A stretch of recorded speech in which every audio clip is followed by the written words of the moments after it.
Graphology एक ऐसी beautiful science है जिसमें हर चीज़ को एनालाइज किया जा सकता है। ये अकल्ट साइंसेस में आता है, इसे सूडो साइंस भी बुलाते हैं। एक अच्छी हैंडराइटिंग होने का क्या मतलब? ये चीज़ नहीं है कि बुरी हैंडराइटिंग से बुरी पर्सनालिटी होती है या इसके बारे में बैड इंसान होता है या उसकी सोच खराब है, ऐसा कुछ नहीं होता है। माइंड और हैंडराइटिंग का मतलब बहुत बड़ा कनेक्शन है। अगर आप अपने माइंड को बेहतरीन करना चाहते हैं तो पहली चीज़ है इसको ओवर राइटिंग ना करें। इससे मालूम क्या पता चलता है, इससे पता चलता है कि you are very self critical. Problem आजकल मेंटल हेल्थ को लेकर बड़े बड़े शब्द नहीं हैं जी, depression, anxiety, all of this. आपको गुस्सा आ रहा है लेकिन आप उसको रेगुलेट नहीं कर पा रहे हैं, तो ये चीज़ें भी हैंडराइटिंग में नजर आ जाती हैं। When you write your letter T, when you write your letter Y. तो कोई ऐसी बहुत इंटरेस्टिंग हैंडराइटिंग जो आपने देखी हो जिसे देख के आपको भी लगा oh my god this is something? The best signature and the best handwriting sample I have come across is of Michael Jackson. क्या ये कहना सही है कि जैसे जैसे आपका रिलेशन खुद के साथ ठीक होता है वैसे वैसे आपकी हैंडराइटिंग बेटर या इम्प्रूव्ड होती है? हम रिलेशनशिप में हैं, मैं आपसे प्रॉमिस करता हूँ अगली बार मैं गुस्सा नहीं करूँ, अगली बार मैं इसको बेहतरीन तरीके से हैंडल करूँ और इवेंचुअली मैंने सेम मिस्टेक दोहराऊंगा। This person is basically surface thinker, हम लोग इनको बोलते हैं। Surface thinker is that you give, I will do it. डर लग रहा है, अब टेस्ट हो रहा है मेरा। Okay. So you always in trouble with people in authority. Handwriting बताता है कि आप किस तरीके के इंसान हैं। कोई दूसरा आपकी बुराई करे या ना करे, आप खुद की अपनी बुराई करने में लग जाए।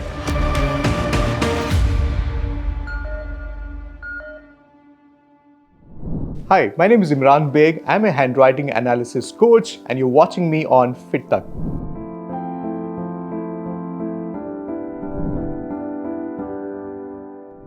अगर मैं आपसे कहूं कि सिर्फ आपकी हैंडराइटिंग देखकर कोई आपके कॉन्फिडेंस, पर्सनालिटी, डिसीजन मेकिंग और इमोशनल स्टेट के बारे में काफी कुछ बता सकता है, तो क्या आप मेरी बात मानेंगे?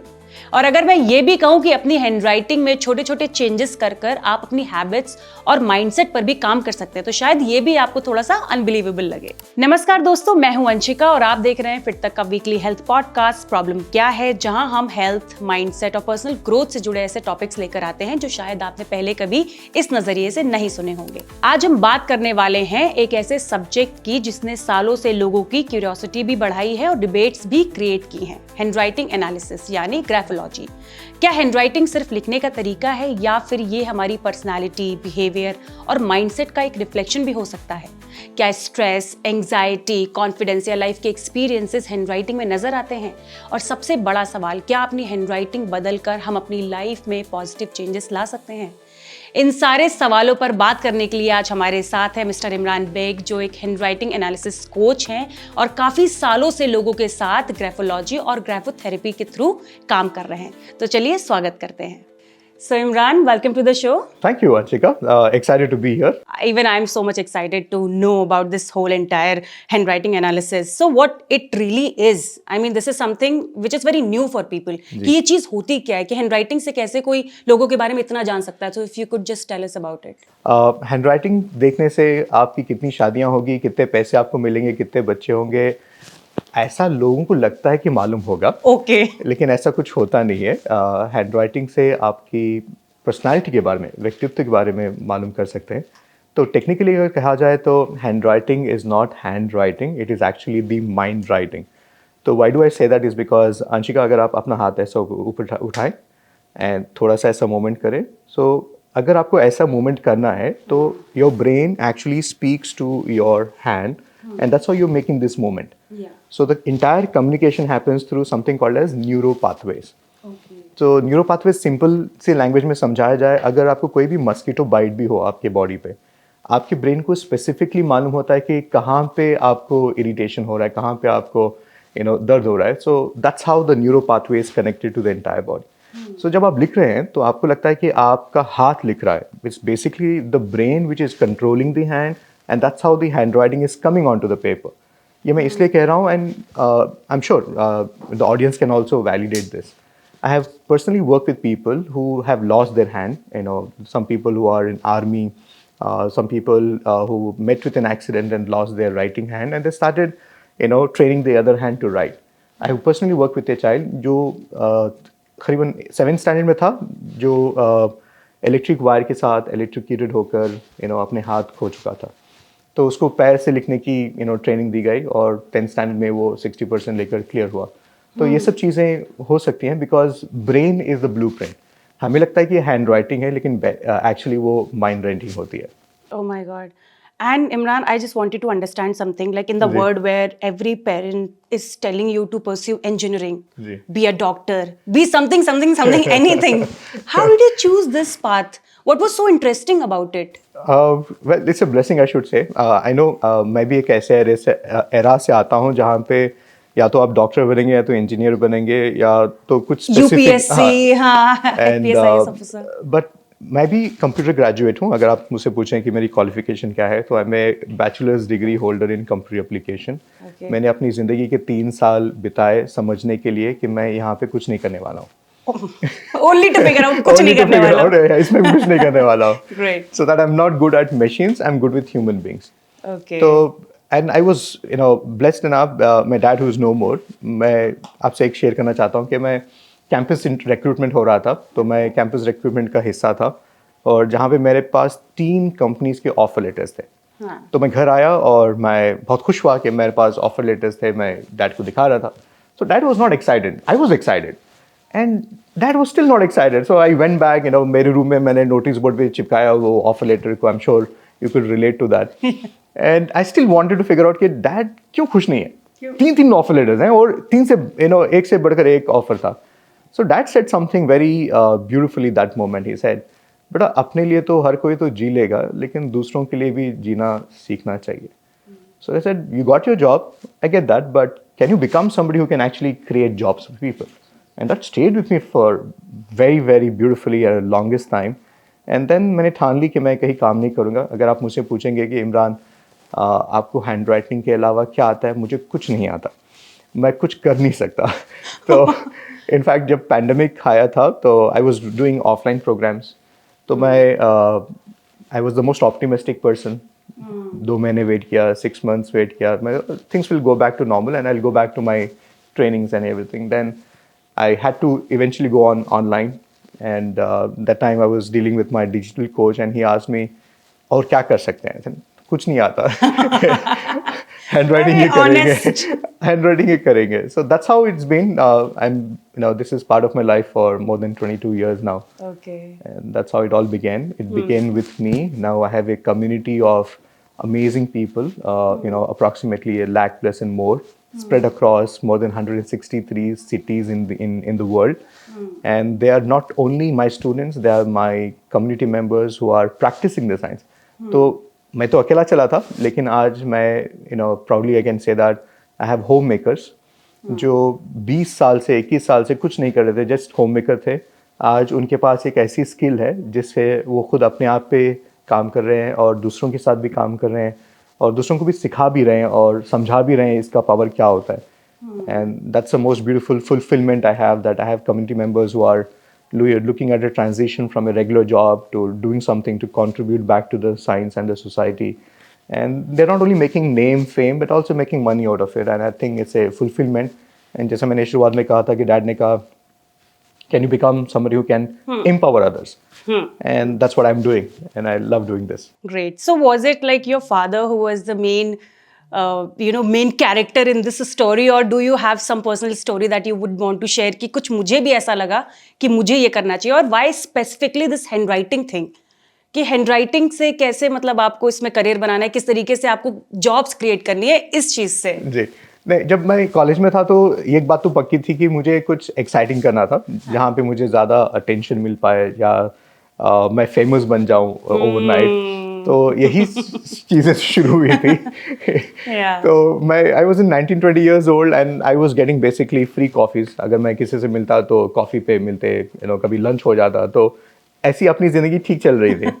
तो there are situations and scenarios who and एक इंसान की ज़िंदगी में ऐसे भी चीज़ें होती हैं कि आपको मालूम है आप क्या करना चाहते हैं, लेकिन आप एविडेंस को ढूंढते रहते हैं कि यही चीज़ है। एंड सिर्फ डैड से नहीं निकली, मेरे बड़े भाई से भी निकली है, माई मॉम से भी निकली चीज़ें। तो मैं सब चीज़ों को समेटते हुआ चला और एक मुकाम ऐसा आया जहाँ पे मैंने डिसाइड किया कि मैं ही सिर्फ एनालाइज कर रहा था, मैं अभी इसको सिखाना चाहता हूँ, इसे लोगों तक पहुँचाना चाहता हूँ, and that's how it all started. Yeah, and what is this term graphology? What is that, if you can explain? और क्या मतलब होता है, क्योंकि लोगों को लगता है कि सबकी अच्छी हैंडराइटिंग होनी चाहिए, अच्छे से लिखना चाहिए, but what it really means, एक अच्छी हैंडराइटिंग होने का क्या मतलब है? Okay, very true. इंडिया में हैंडराइटिंग को लेकर दो तरीके से एक ग्रुप्स हैं।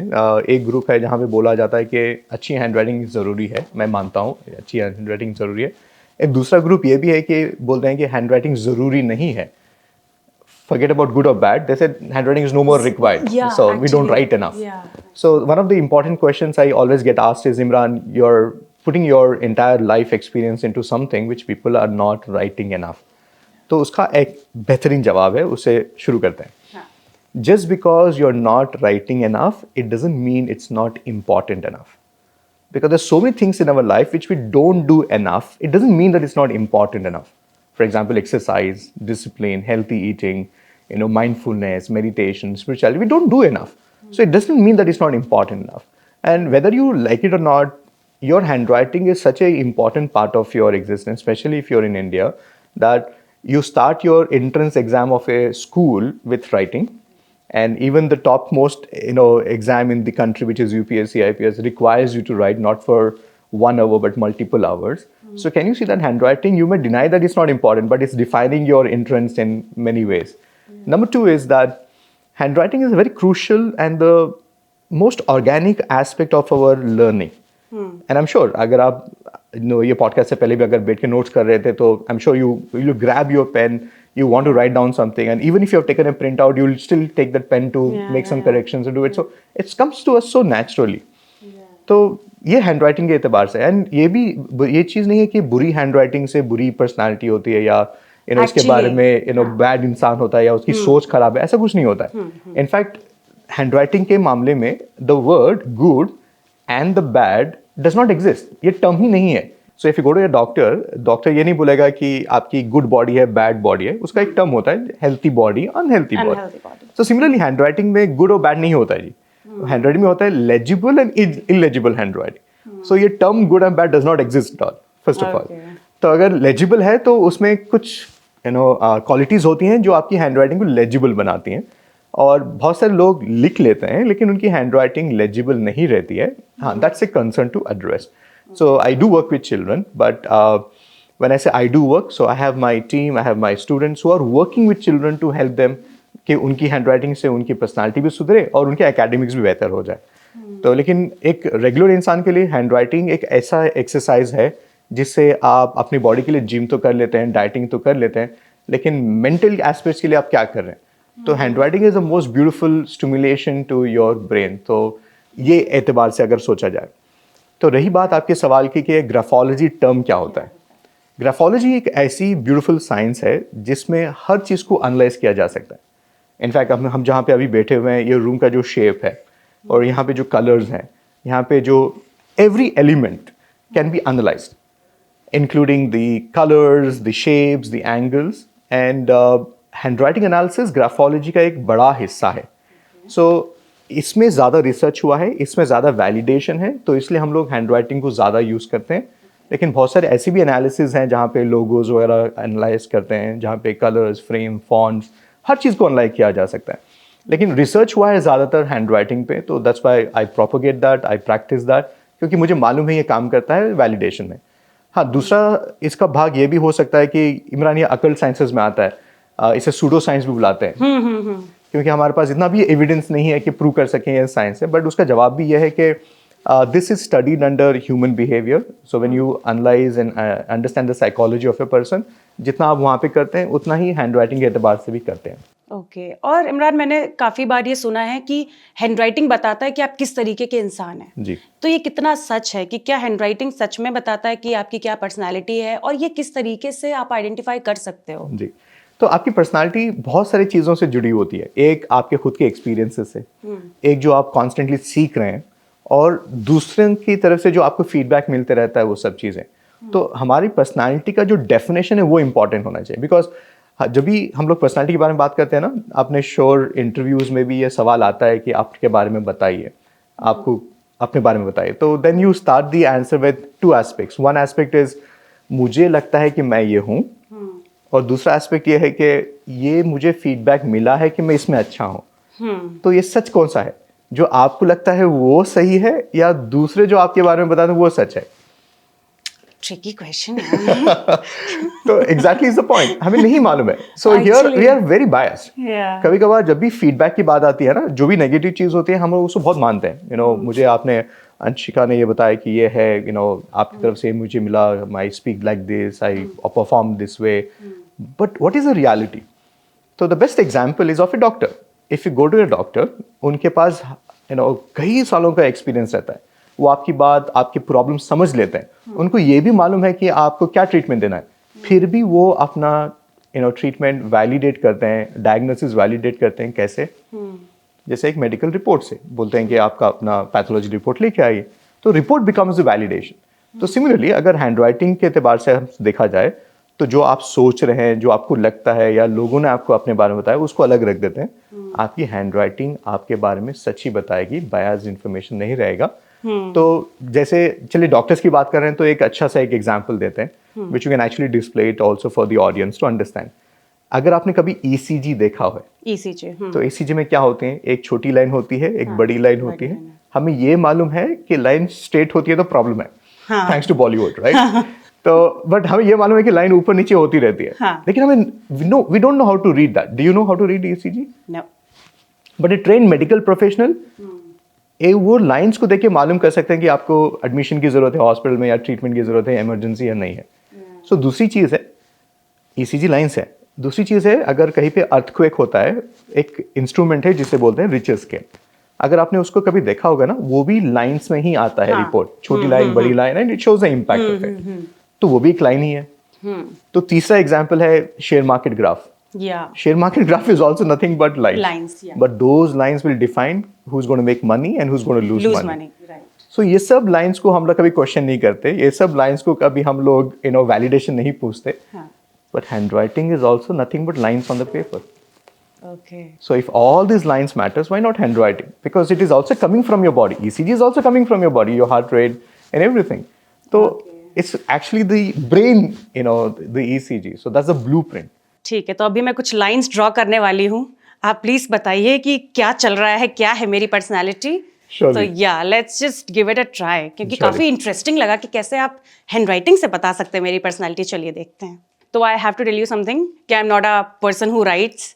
आई mean I like to write, but my handwriting sucks. But alright, you tell me the rest. नहीं, सब लोगों का यही जस्टिफिकेशन होता है लिखने से पहले. हाँ, एक बार मुझे बोला गया लिखने को, तो मैंने मना कर दिया. ऐसे देखा मुझे कि हैंडराइटिंग तो लोगों के बारे में बताती है. मैंने कहा मैं जाती हूँ.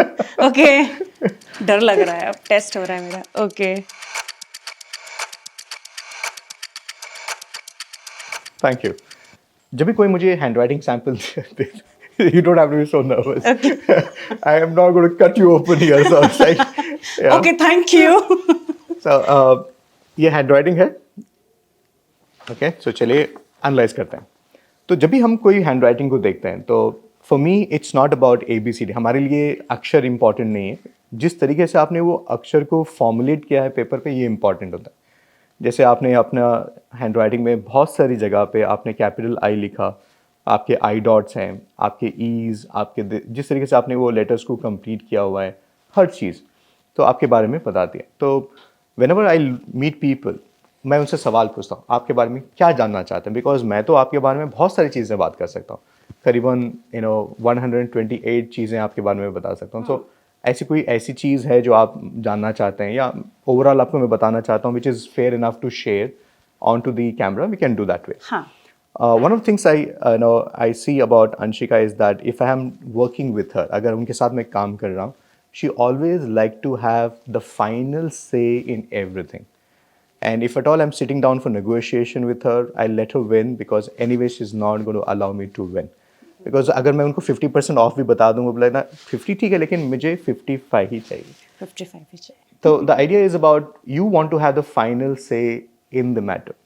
Now, Imran, ये काम के एतबार से हो गया, but this really impacts on your relationship equation with your people. So you're always in trouble with people in authority, including your dad, including the people in your life. Because they always come from a different perspective and your perspective हमेशा से अलग ही रहता है. अगर उन्होंने आपकी बात मान भी ली लेकिन आप उस पर और दो चीज़ें ऐड करेंगे, तो इसमें क्या होता है कि रिलेशनशिप इक्वेशन जब भी हम देखते हैं ना, लोगों को लगता है कि ये कंपैटिबिलिटी के बारे में है या कितना जल हो जाएंगे, कितना फ्लेक्सिबल रहते हैं. ये बात वो नहीं है. ये है कि where is your mind where you are always looking at winning that conversation. So that's what I am looking at. So that's one aspect of it. Okay, I'm sure your team members will validate this later on. So दूसरी चीज़, अगर मैं आपकी handwriting को देखता हूँ तो you are completely different person than what your parents wanted you to be. Oh my God. So it was like a aspect of कि मुझे ये करना है and you are very clear about that, and it all went about convincing people that this is what I really want to do it.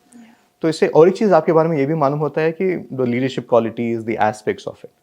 But if I have to go more deeper, it might sound little general, people have already reached there Imran, तो इसके बारे में और थोड़ा specific करें.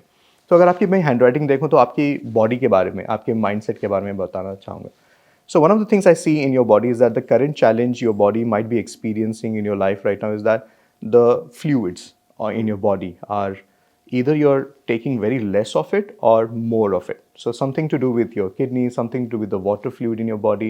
You have to really take care of it because it could impact the urinary tract infections regularly which you might have, or it could also cause you issues related to the liquid loss and dehydration. The challenges there. I'm sure. Have you come across scenarios like this in your life? this dehydration fact तो I've been told कि पानी ज़्यादा से ज़्यादा पीजिए क्योंकि आपको dehydration रहता है. उससे Yeah. See, I'm not a doctor, but I can look at your handwriting and find out. Yeah. तो ये हो गया हेल्थ के एतबार से. तो मैं डॉक्टर नहीं हूँ, लेकिन ये चीज़ें मुझे क्यों नज़र आती हैं? बिकॉज हम लोग हेल्थ के बारे में जब हम लोग देखते हैं, वैसे हम लोग as a hand writing analyst, तो ये हमारे लिए बॉडी प्रॉब्लम नहीं है, ये हमारे लिए माइंडसेट प्रॉब्लम है. क्योंकि मेरा ये मानना है कि हर एक जो भी बीमारी इंसान के बॉडी में जो डेवलप होती है, उसका मेजर रीज़न इमोशंस होते हैं. तो ये किस वजह से ये प्रॉब्लम हो रहा है, तो चलिए उसके बारे में बात करते हैं. तो डिहाइड्रेशन इसलिए होता है अगर आपकी बॉडी में एक इमोशन है बॉडी में which is the called as uncertainty. Uncertainty जब भी आपकी बॉडी एक्सपीरियंस करती है तो वहाँ पे आपका हाइड्रेशन बिगड़ जाता है. तो what is uncertainty? Uncertainty about being in a relationship, to be or not to be in a relationship, or to walk away, or to mend your ways, to make it work. तो कभी भी आप decide कर लेते हैं कि नहीं यार करेंगे, और कभी एक मौका ऐसे भी आता है कि यार बस हो गया. Me यार. So can you see that when you have that uncertainty happening, it could be in a relationship aspect of your life, it could also be a job, and many times it could be about the people who are looking at मुझे यार कुछ करना है अपने आप से, and they go back to the job again. And job में कभी भी कुछ जो प्रॉब्लम्स होते हैं, then again they come back and से नहीं मैं अपना खुद का कुछ करूँगा. So whenever you experience uncertainty in your life, the first thing which gets impacted is your fluids in your body. So handwriting से ये सब चीज़ें मालूम होती हैं. So as a doctor what we happen is the doctor will give you the diagnosis, treatment होता है. As a hand writing analyst ना हमारे पास दो चीज़ें, एक तो आप अपना वाटर इनटेक ठीक करें या अपना माइंड सेट ठीक करें. तो मैं बताऊँ आपको सबसे बड़ी चीज़ इसमें क्या होगी, आप अपना माइंड सेट ठीक करें. क्यों? अगर आपने डॉक्टर ने जो आपको जो भी ट्रीटमेंट दिया वो आप कर भी रहे हैं, लेकिन वो आपकी बॉडी पे काम नहीं करेगा because on the mind level it is still resisting. That's why अगर आपने देखा होगा कोई भी बीमारी होती है, बीमारी ऐसी रहती है, टैबलेट से शुरू होती है, इंसुलिन को जाती है, मल्टीपल टाइम्स ऑफ इंसुलिन होता है, बीमारी वही होती है. बिकॉज हर चीज़ हम लोग बॉडी पे काम करते हैं, माइंड को भी नहीं करते. अभी कोविड का ही एग्जाम्पल लेते हैं. कोविड में आपने देखा होगा लोगों को इन्फेक्शन हुआ, वो हॉस्पिटल गए, ट्रीटमेंट मिला, रिपोर्ट नेगेटिव आई, घर वापस आए. 2 महीने के बाद फिर से उनको इन्फेक्शन हो गया था. So can you see that people came back and only to go back again because why? Treatment was done on the body level, लेकिन जो माइंड के ऊपर किसी ने बात ही नहीं की. Vaccine was design for the body, mind के ऊपर कभी किसी ने बात नहीं की. तो कैन यू सी दैट हमारा बैलेंसिंग एक्ट जो है या पार्टनरशिप है, ये दोनों इंपॉर्टेंट है. हम लोग जब भी कोई भी बॉडी में प्रॉब्लम आता है, क्या करते हैं हम लोग? इमीडिएटली उसको फिक्स करने के लिए चले जाते हैं. नहीं, अगर आपकी बॉडी में कोई भी प्रॉब्लम या दिक्कत आ रही है, that is your body's way of communicating to you that it needs attention. But हम लोग क्या करते हैं, इमीडिएटली उसको टैबलेट खाते हैं, तो उसको बंद कर देते हैं. वो बोलने की कोशिश कर रहा है, उसको समझाने की कोशिश कर रहा है, बॉडी आपको समझाने की कोशिश कर रही है, लेकिन आप क्या करें, इमीडिएटली उसको रेक्टिफाई करेंगे। माइग्रेन है तो आप थोड़ा हाई डोजेज का टैबलेट लेंगे हेडेक के लिए, कुछ ना कुछ करेंगे, because you have to go back to the job everything. Can you see that? मैं आपको बात नहीं करने दे रहा हूँ, मैं आपका I am suppressing you, and that's why all problems come back more bigger, because you are not listening to your body. जो जब मैं एनालिसिस करता हूँ ना, तो मैं आपकी बॉडी की कम्युनिकेशन समझ रहा हूँ। तो आपका कहना है कि माइंड और हैंडराइटिंग का मतलब बहुत बड़ा कनेक्शन है जी। It plays the major role in everything जी। राइट। तो मतलब अगर आपका दिमाग इस तरीके से कॉम्प्लिकेटेड है या आप कॉम्प्लिकेटेड है, आप जिस तरीके से भी आपका इमोशनल रेगुलेशन हो रहा है, तो उस हिसाब से हैंडराइटिंग आपकी होती है। जी। और बहुत से लोग इमरान ये बोलते हैं कि लिखा करो, लिखने से बहुत याद रहता है। तो क्या इसमें कुछ सच्चाई है इस बात में? जी डेफिनेटली, लिखने से बहुत सारे फायदे हैं, एंड हम लोग इसको I can say this more beautiful in English, say that when you write you give life to your thoughts. So अब जब भी आप लिखते हैं ना, तो उसमें जान आ जाती है, and that's why there is also ये फिनोमिना जहाँ पे कहा जाता है कि अगर आपकी ज़िंदगी में कोई भी प्रॉब्लम हो, आप बैठ के वो प्रॉब्लम को विस्तार से लिखें, और जब उसको डिटेली प्रॉब्लम को लिखेंगे ना, आधा सोल्यूशन वो प्रॉब्लम लिखने में हो जाता है, because that's how your brain really operates, and it's a very beautiful way, and it's basically a sync between the mind and the body which is coming together. Right. And that's a beautiful thing, and yeah, लिखना चाहिए, and और बहाने ढूंढिए लिखने के लिए, whether you believe in this analysis or not। मैं जो बोल रहा हूँ आपके पल्ले पड़ता है या नहीं है वो अलग बात है, लेकिन इस पॉडकास्ट के थ्रू अगर if you can just go back to writing, it could be just making your day to life, day to day things what you want to do, or to do list, और if you just want to write down your affirmations, अगर आप पढ़ते हैं तो आप लिखना start कीजिए।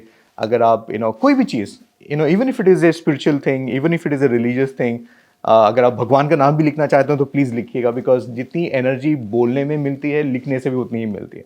Because meditation में तो वही करते हैं, जापन हम लोग वही करते हैं, राइट, हम लोग बोल रहे हैं।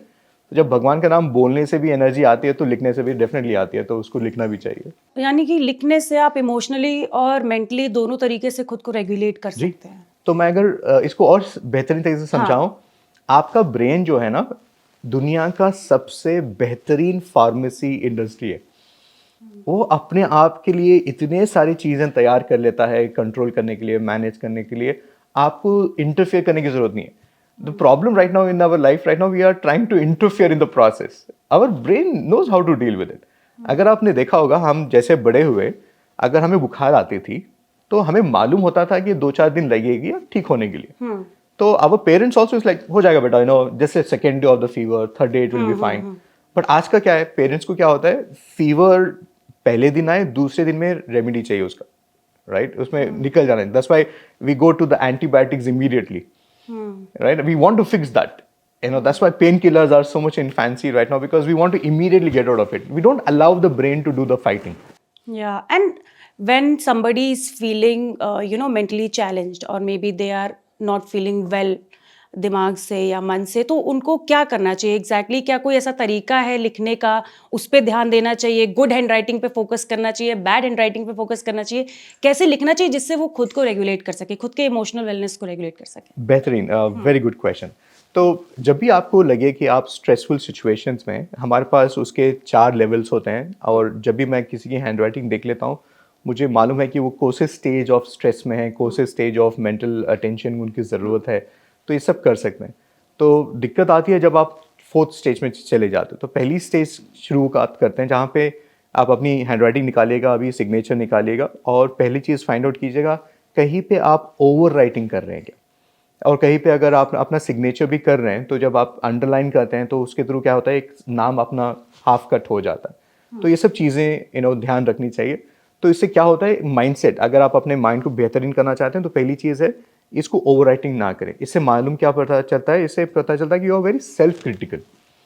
कोई दूसरा आपकी बुराई करे या ना करे, आप खुद की अपनी बुराई करने में लग जाते हैं। तो कोई दूसरा आपको फीडबैक दे या ना दे, आप अपने खुद को फीडबैक लेने लग जाते हैं। So can you see that you are taking everybody's input है, which is not a healthy thing to do, because ये काम आउटसोर्स करना चाहिए, बिकॉज दूसरे लोग हमारी बुराई हमेशा करते ही रहते हैं, तो हम क्यों उनके साथ पार्टनर करें। तो पहली चीज़ है, जब भी आप लिखें, और गुड और बैड हैंड राइटिंग को साइड में रख देते हैं, ओवर राइटिंग ना करें। अगर आपसे कोई स्पेल गलती हो गई वो लेटर्स को लिखते हुए, कोई बात नहीं, उसको इग्नोर करें, स्पेस दें, आगे बढ़े। तो ये इंपॉर्टेंट चीज़ होती है। दूसरी चीज़, अगर आप मेंटली बहुत अपने आप को सेल्फ कंट्रोल के प्रोसेस में लेके जाते हैं, आपको गुस्सा आ रहा है लेकिन आप उसको रेगुलेट नहीं कर पा रहे हैं, आपके पास एक्साइटमेंट है आप उसको रेगुलेट नहीं कर पा रहे हैं, तो ये चीज़ें भी हैंड राइटिंग में नज़र आ जाती हैं। When you write your letter T, when you write your letter Y, तो पहली चीज़ है आप लिखना स्टार्ट कीजिएगा। दूसरी चीज़ है then you do the something called as guided writing. तो इसके लिए हमने किताबें बनाई हुई है, मटेरियल बनाया हुआ है, जहाँ पे आप गाइडेड वे में लिख सकते हैं कि आपको आज क्या लिखना है, दूसरे दिन क्या लिखना है। So you are actually going to a transitional level of what is next, what is next, what is next. तो ऐसा नहीं है कि जैसे डॉक्टर्स भी प्रिस्क्राइब करते हैं ना कि आपको ये टैबलेट कितने बार खानी चाहिए और क्या डोजेज में खाना चाहिए, तो सिमिलरली हैंड राइटिंग में भी स्पेसिफिक होता है। तो हमारे पास है ना 6 लेवल की ग्राफोथेरेपी है, हम लोग ये प्रोसेस को ग्राफोथेरेपी बोलते हैं। शुरुआत में जेनरिक ग्राफोथेरेपी होते हैं जो सब लोग कर सकते हैं। तो दूसरे लेवल में स्पेसिफिकली आपके लिए जो चाहिए मैं वही आपको दूंगा, आपको जो फिक्स करना है आपकी हैंड राइटिंग में मैं आपको वो बताऊंगा। सो that's how it is gonna be. And Imran, when you are analyzing a handwriting, तो are there any specific alphabets that you are focusing on? कि ये अल्फ़ाबेट इस तरीके से लिखा जा रहा है, इसका मतलब ये है, ये इस तरीके से लिख रहा है तो ये है, कुछ ऐसा फोकस होता है? हाँ, तो अल्फ़ाबेट्स को अगर देखा जाए तो अगर आप इंटरनेट में आई एम श्योर ये पॉडकास्ट के बाद में क्या होगा, लोग जाके सर्च करेंगे हाँ, कि ये लिखने से क्या होता है। हाँ, ना, या ये ना करें, बिकॉज इंटरनेट में ये दिखाया जाता है कि match the following, match the following. जैसा आपने मुझे पूछा, अगर आपका वाई ऐसे है तो आप ऐसे होंगे, हाँ, अगर आपका टी ऐसा है तो ऐसा होगा। नहीं, ऐसा नहीं होता है। As a hand writing analyst we look at different aspects of it. जैसे मैंने आपको पहले भी बताया, ये लेटर्स नहीं होते हैं, ये लाइन्स हैं जो मिलकर आने। बिकॉज आपका जो तरीका है टी लिखने का, जो मेरा तरीका है वाई लिखने का, सब अलग अलग होता है। तो आपका हैंड मूवमेंट जैसा है उस हिसाब से आपकी पर्सनालिटी भी पेपर पे आती है। तो ये मेरे लिए इंपॉर्टेंट होता है। हाँ, हर एक लेटर मायने रखता है, हर एक लाइन मायने रखती है, हर एक डॉट मायने रखता है। तो जिस तरह से आपने सिग्नेचर के नीचे आपने डॉट लिखा हुआ है, एंड में लाइन लिखी हुई है, जैसे आपने लेटर को स्टार्ट किया हुआ है, जैसे आपने लेटर को एंड किया हुआ है, हर एक चीज़ आपके बारे में बताती है। और मैंने एक रील देखी थी इमरान, जिसमें आपने एम्फसाइज किया था वर्ड टी में जी, कि ये एक बहुत इम्पोर्टेंट होता है अल्फ़ाबेट, या ये आपको आपकी सेल्फ स्टीम के बारे में बताता है। इसको थोड़ा सा डिस्क्राइब करिए। Surely please. तो सेल्फ एस्टीम, तो हम लोग जब टी के बारे में बता रहे थे तो मैं आपको फिर से वो समझाना चाहता हूँ, बिकॉज बहुत सारे लोगों को वो रील से फ़ायदा हुआ और बहुत सारे लोगों ने हमें शेयर भी किया कि वो लिख रहे हैं और उनको क्या क्या फ़ायदे हो रहे हैं उसमें। सेल्फ एस्टीम डेफिनेटली अच्छी चीज़ है जो इम्प्रूव हो जाती है। मैं आज आपको टी के बारे में और एक इम्पॉर्टेंट चीज़ बताता हूँ। देखिए, whenever you write your letter T, it's not about fixing your letter T, it's about writing the T the way it is designed to be done. For example, हम लोग बता रहे हैं कि हैंड राइटिंग से आपकी personality change होती है, तो हम लोग ये भी बता रहे हैं कि हैंड राइटिंग चेंज करने से आपकी पर्सनालिटी भी चेंज होती है। तो कैसे? तो अगर मैं आपको दिखाऊं कि अगर आपकी हैंड राइटिंग में अगर आप लेटर टी लिख रहे हैं और इसको अगर आप क्रॉस कर रहे हैं, तो हमारा बेहतरीन तरीका टी लिखने का ये होता है कि जब भी आप लेटर टी लिखें उसको आप ऊपर में लिखें। तो जब आप ऊपर में लिख रहे हैं ना, तो आप क्या कर रहे हैं, आपको लगता है कि आप ये लेटर को ठीक कर रहे हैं, बट एक्चुअली क्या हो रहा है कि ये movement of the fingers impact हो रहे हैं। देखिए, अगर आप earlier if your hand writing movement was here, मैं आपको बोल रहा हूँ आप ये करें। So can you see that this is what you are doing it. So let me just show you more clearly. So what I am looking at doing right now is this. So when you writing your letter T, you are actually putting it on the top. तो अगर आप मेरे finger movements पे ध्यान दें तो can you see that this is shifting, can you see this here, and ये जो फिंगर मूवमेंट जो शिफ्ट हो रहा है ना, ये मूवमेंट देखिए आप मेरे नर्वस सिस्टम, मेरे वेन्स में चेंज होगा and it is connected to my brain. So when I change my hand writing, I am actually changing my finger movements and your brain. So I am sure this much of science सबको मालूम है कि आप अगर happy हैं तो उसके लिए भी एक केमिकल आपका ब्रेन रिलीज करता है, अगर आप स्ट्रेसफुल हैं तो आपका ब्रेन एक केमिकल रिलीज करता है, हाइपरटेंशन है तो हर चीज़ का एक केमिकल होता है। तो हम आपको ये बता रहे हैं कि वो केमिकल को आप रेगुलेट कर सकते हैं हैंड राइटिंग के। बहुत सारे तरीके भी हैं, लेकिन ये सबसे ईजी और फास्टेस्ट वे है। तो मैं आपको लेटर टी के बारे में और एक चीज़ आज मैं बताना चाहता हूँ। So whenever you write your letter T, इसको और थोड़ा सा whenever you do it, do the retrace part, because अब जब भी आप ऐसा लूप आ जाता है लेटर टी में या लेटर डी में ऐसा लूप आ जाता है, ये लोग बहुत सेंसिटिव होते हैं। तो अगर डी में लूप है, आप सेंसिटिव होते हैं आपके पर्सनल सेल्फ को लेकर। That means to say that आप कैसे दिखते हैं, आप कैसे बोल रहे हैं, आप कैसे पेश आ रहे हैं लोगों के साथ, हर एक चीज़ आपके लिए इंपॉर्टेंट हो जाती है। आप इतने सेंसिटिव हो जाते हैं डी, अगर आपका लूप ऐसा है कि one word from people can actually make your day or break your day. And आपकी ज़िंदगी में बहुत सारे ऐसे सिचुएशंस आए हुए हैं जहाँ पे आपने ऐसा डिसीजन ले लिया which was very emotional, you know why it came from the space of being very sensitive about like लोग क्या कहेंगे, including the way you dress up, you know if I wear this what colours I am doing it, अगर हम मैं ये colour पहनूंगा तो ये लोग बोलेंगे तब आपको इम्पैक्ट होगा। ये एक स्टेज होता है। उसका दूसरा स्टेज ये है कि लोग कुछ कह नहीं रहे, आप सोचने लग जाते हैं और आपकी ज़िंदगी के पूरे सवाल, पूरे डिसीशंस ये सोच में गुजर रहे हैं कि यार ये करूँगा तो बुआ जी क्या बोलेंगे, पापा क्या बोलेंगे, मम्मा क्या बोलेंगे, बॉस क्या बोलेंगे, टीम लीडर, टीम मेंबर्स क्या बोलेंगे। तो हर एक डिसीशन आप उस तरीके से लेके आ रहे हैं। तो जब भी आप लेटर टी लिखेंगे ना, ये चीज़ आपसे ज़रूर होगी कि आपके लूप नज़र आने आएंगे। लूप बोले तो जो स्पेस आती है ना 2 लेटर्स में, वो इंपॉर्टेंट। अगर टी में लूप आ रहा है, ये तो होता है सेल्फ के लिए। अगर टी में लूप आ रहा है, ये आपके आइडियोलॉजी के बारे में बताते हैं, ये आपके फिलॉसफी के बारे में बताता है। What do I mean by ideology and philosophy is that you have your own ideology. You know money means this much, relationship बोले तो ऐसा होना चाहिए। तो आपका आइडियोलॉजी, आपके प्रिंसिपल्स है। और हमारी हमेशा से अनबन होती है पेरेंट्स के साथ हो या फ्रेंड्स के साथ हो या हमारे लाइफ पार्टनर के साथ, because we are very sensitive about our own ideologies. नहीं यार, रिलेशनशिप बोले तो ऐसा होना चाहिए, यू नो पैसा मीन्स ऐसा होना चाहिए, और नहीं नहीं नहीं हमेशा पैसा ऐसा होना चाहिए। So can you see that always about the ideology shift. So अगर रिलेशनशिप में देख रहे हैं ना, हम लोग अगर प्रॉब्लम ढूंढ रहे हैं तो यही ढूंढते हैं हम लोग कि आप कितने सेंसिटिव हैं, क्यों आप बात बात पे ट्रिगर हो जाते हैं, क्यों बात बात में आप अपसेट हो जाते हैं, because you are very sensitive to about your ideology and principle. It could be as simple as this कि अगर मैं आपको पैसे बचाने के बारे में बोल रहा हूँ तो आप बोलेंगे एफडी कर लो, मैं बोलूंगा कि एसआईपी कर लो।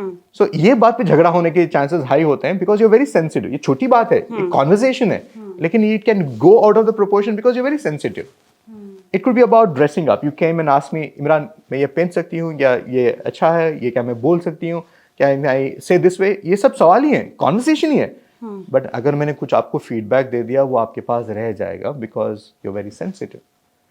तो प्रॉब्लम आजकल मेंटल हेल्थ को लेकर बड़े बड़े शब्द नहीं है जी, depression, anxiety, all of this, ये तो बाद में आते हैं। शुरुआत कहाँ से होती है कि आप कितना अपने आप को रेगुलेट करते हैं कॉन्वर्जेशंस में लेकर। What is your trigger point, कि क्या चीज़ है, बिकॉज यूर सेंसिटिव, बिकॉज हमें ये मालूम भी नहीं है कि हम लोग क्या चीज़ें लेके चल रहे हैं, and we are always looking at it. जब वो पौधा बड़ा हो जाता है और जो नज़र आता है वो नज़र आता है, ये सब चीज़ें नज़र नहीं आती। Right? Are you able to relate to all of this? I'm saying of that. course. I am lost in the conversation just because of that. Also, Imran, this was my follow-up question कि क्या ये कहना सही है कि जैसे जैसे आपका रिलेशन खुद के साथ ठीक होता है, वैसे वैसे आपकी हैंडराइटिंग बेटर या इम्प्रूव्ड होती है? आप ये चैलेंज है आप सबके लिए कि अगर आप लिखना शुरू कीजिएगा और पुरानी हैंडराइटिंग रखिएगा, और जब भी आप प्रैक्टिस कर रहे हैं, कुछ भी जो भी मैं चीज़ें बता रहा हूँ, उसके लिए ज़्यादा दिन भी नहीं लगेंगे। अगर आप 21 डेज़ या कभी कभार 7-8 दिन में ही नज़र आ जाता है। इट ऑल डिपेंड्स अपॉन कि आपका रेजिस्टेंस लेवल कितना ओपन है, कितना हाई है, but you can see the changes. हाँ, आपकी हैंड राइटिंग में चेंजेस आएंगे and then you will also feel the change in you.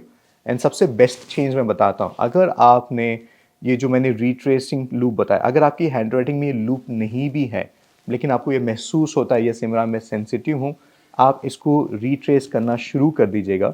2 चीज़ें आपको मैं प्रॉमिस कर सकता हूँ। एक है कि आप एक्सपीरियंस करेंगे कामनेस को, तो इसको इवैल्यूएट कैसे करेंगे, that you will start responding then reacting. And आपको महसूस होगा कि यार मैं पहले है ना, माई फोकस वॉज पहले से it then process it, now you will start doing that reverse and take that as a challenge. Just do this. You're welcome to share this with me so that we can give you some feedback. But the idea here is that you have to write.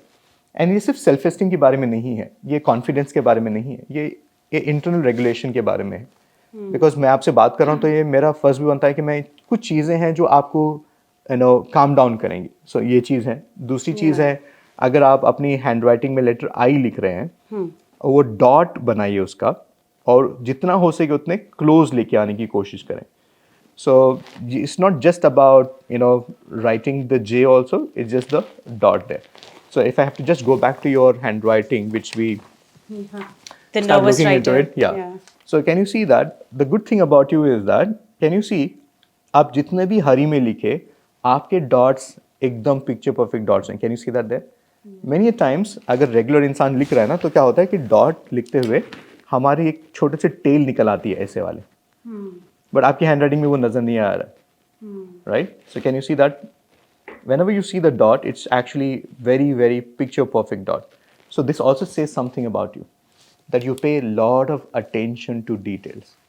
You enter the room, you might be having a lot of people there, but आपको मालूम है किसने क्या पहना हुआ था और उसमें क्या डिजाइन था, वो ज्वेलरी कौन सी दुकान की थी? कौन सी दुकान? ये तो मुझे रजवाड़े की लगी। So that's the attention to details. Yeah. You know, imagine that's a superpower, that you enter a room and you have this ability to scan it, and you know how do you handle that room. Yeah. Also, Imran, I wanted to understand something when you were writing all of this. क्या इससे right hand से लिखने का, left hand से लिखने का भी कुछ ऐसा है कि लेफ्ट हैंड से जो लोग लिखते हैं वो बहुत इंटेलिजेंट होते हैं और जो राइट से लिखते हैं slightly less intelligent? What is the concept, if you can break it down for या अस? सो ये इंडिया में एक फिनोमिना है कि लेफ्ट हैंड से लिखना अच्छी चीज़ नहीं होती है, एंड बहुत सारे पेरेंट्स अपने चिल्ड्रन को डरा कर धमका कर चेंज करते हैं। राइट तो से हाँ, राइट से लिखना। एंड मैं बताऊँ, लेफ्ट एंड राइट ऐसा कुछ नहीं होता है। मेरे लिए हैंड राइटिंग होती है। इनफैक्ट मैं 22 साल से कर रहा हूँ, तो हर एक साइंस के कुछ लिमिटेशंस होते हैं। एक लिमिटेशन ये है कि मैं ये नहीं बता पाऊंगा कि आपने कौन से बॉडी पार्ट को लेकर ये हैंड राइटिंग को लिखी हुई है, because your brain is a blueprint. And the reason why we say hand writing, because population जो है ना मैक्सिमम हैंड से लिखता है, लेकिन बहुत सारे लोग हैं जो अपने मुंह से लिखते हैं, अपने टोज से लिखते हैं। तो लेफ्ट और राइट हैंड राइटिंग का ऐसा कोई नहीं है, हैंड राइटिंग यहाँ से आ रही है। अगर आप देख रहे हैं और पेरेंट हैं, अगर आपका बच्चा लेफ्ट से लिख रहा है, तो इसमें रिलीजियस एस्पेक्ट्स ऐसा कुछ नहीं है। अगर आप समझते होंगे तो भी मैं रेस्पेक्ट करूंगा, लेकिन मैं बताना चाहूँगा कि ऐसा कुछ नहीं है। It's always better to let it be, because your brain chose that. अगर आप वो शिफ्ट करेंगे तो you have to take more time for this hand to get train to write from the left to right. Okay, and हमें सिर्फ ये मालूम है ये लेफ्ट हैंड है और राइट हैंड है। इसका भी एक टेक्निकल टर्म होता है। Parents are so behind changing that left to right, they don't even understand there is a term scientifically about the people who write in the left hand. They're called sinistral. And people who write with the right hand are called dextral. And do you know that there are some people who can write with both the hands? Yeah. उसे बोलते हैं ambidextrous. तो बहुत सारे जो famous लोग हैं जो ambidextrous थे, that means वो दोनों हाथ से लिख लेते थे। तो the idea is your left part of your body is managed by the right part of your brain, and the right part of your body is managed by the left part. So if you're writing with both the hands, that means you're getting the best of both the brains. लेकिन ऐसा ये नहीं है कि left से लिखने से ज्यादा इंटेलिजेंट होंगे या राइट से लिखने से ऐसा होंगे। लिखना इंपॉर्टेंट है, कैसे भी लिख रहे हैं आप, कैसे भी लिख रहे हैं। या and does it also, like I have heard कि हैंड राइटिंग से ये पता चलता है कि इंसान आगे चल के कितना सक्सेसफुल होने वाला है या कितना failure? If you can explain that. हाँ, तो देखिए, जिंदगी में हर चीज दो बार होती है। एक बार होती है अपने माइंड में, आप यहाँ पे जीतेंगे पहले, और दूसरी बार जीतेंगे रियलिटी में। और मोस्ट ऑफ अस क्यों सक्सेसफुल नहीं है, बिकॉज हम लोग यहाँ पे ही फेल हो जाते हैं। हमने यहीं पे आइडिया को रिजेक्ट कर दिया। हमने यहीं पे डिसाइड कर लिया कि यार मेरे लिए नहीं है, ये तो बहुत इंटेलिजेंट लोगों के लिए है या तो पढ़े लिखे हुए लोगों के लिए है। तो can you see that you have let go of that from that. तो हम लोग हैंड राइटिंग से जब बोलते हैं कि आप अपना स्ट्रैटेजिक वे में आप अपनी हैंड राइटिंग को चेंज कर सकते हैं, ताकि आप आशावादी नहीं, सिर्फ it's not just about being positive, it's about can you see yourself in the future.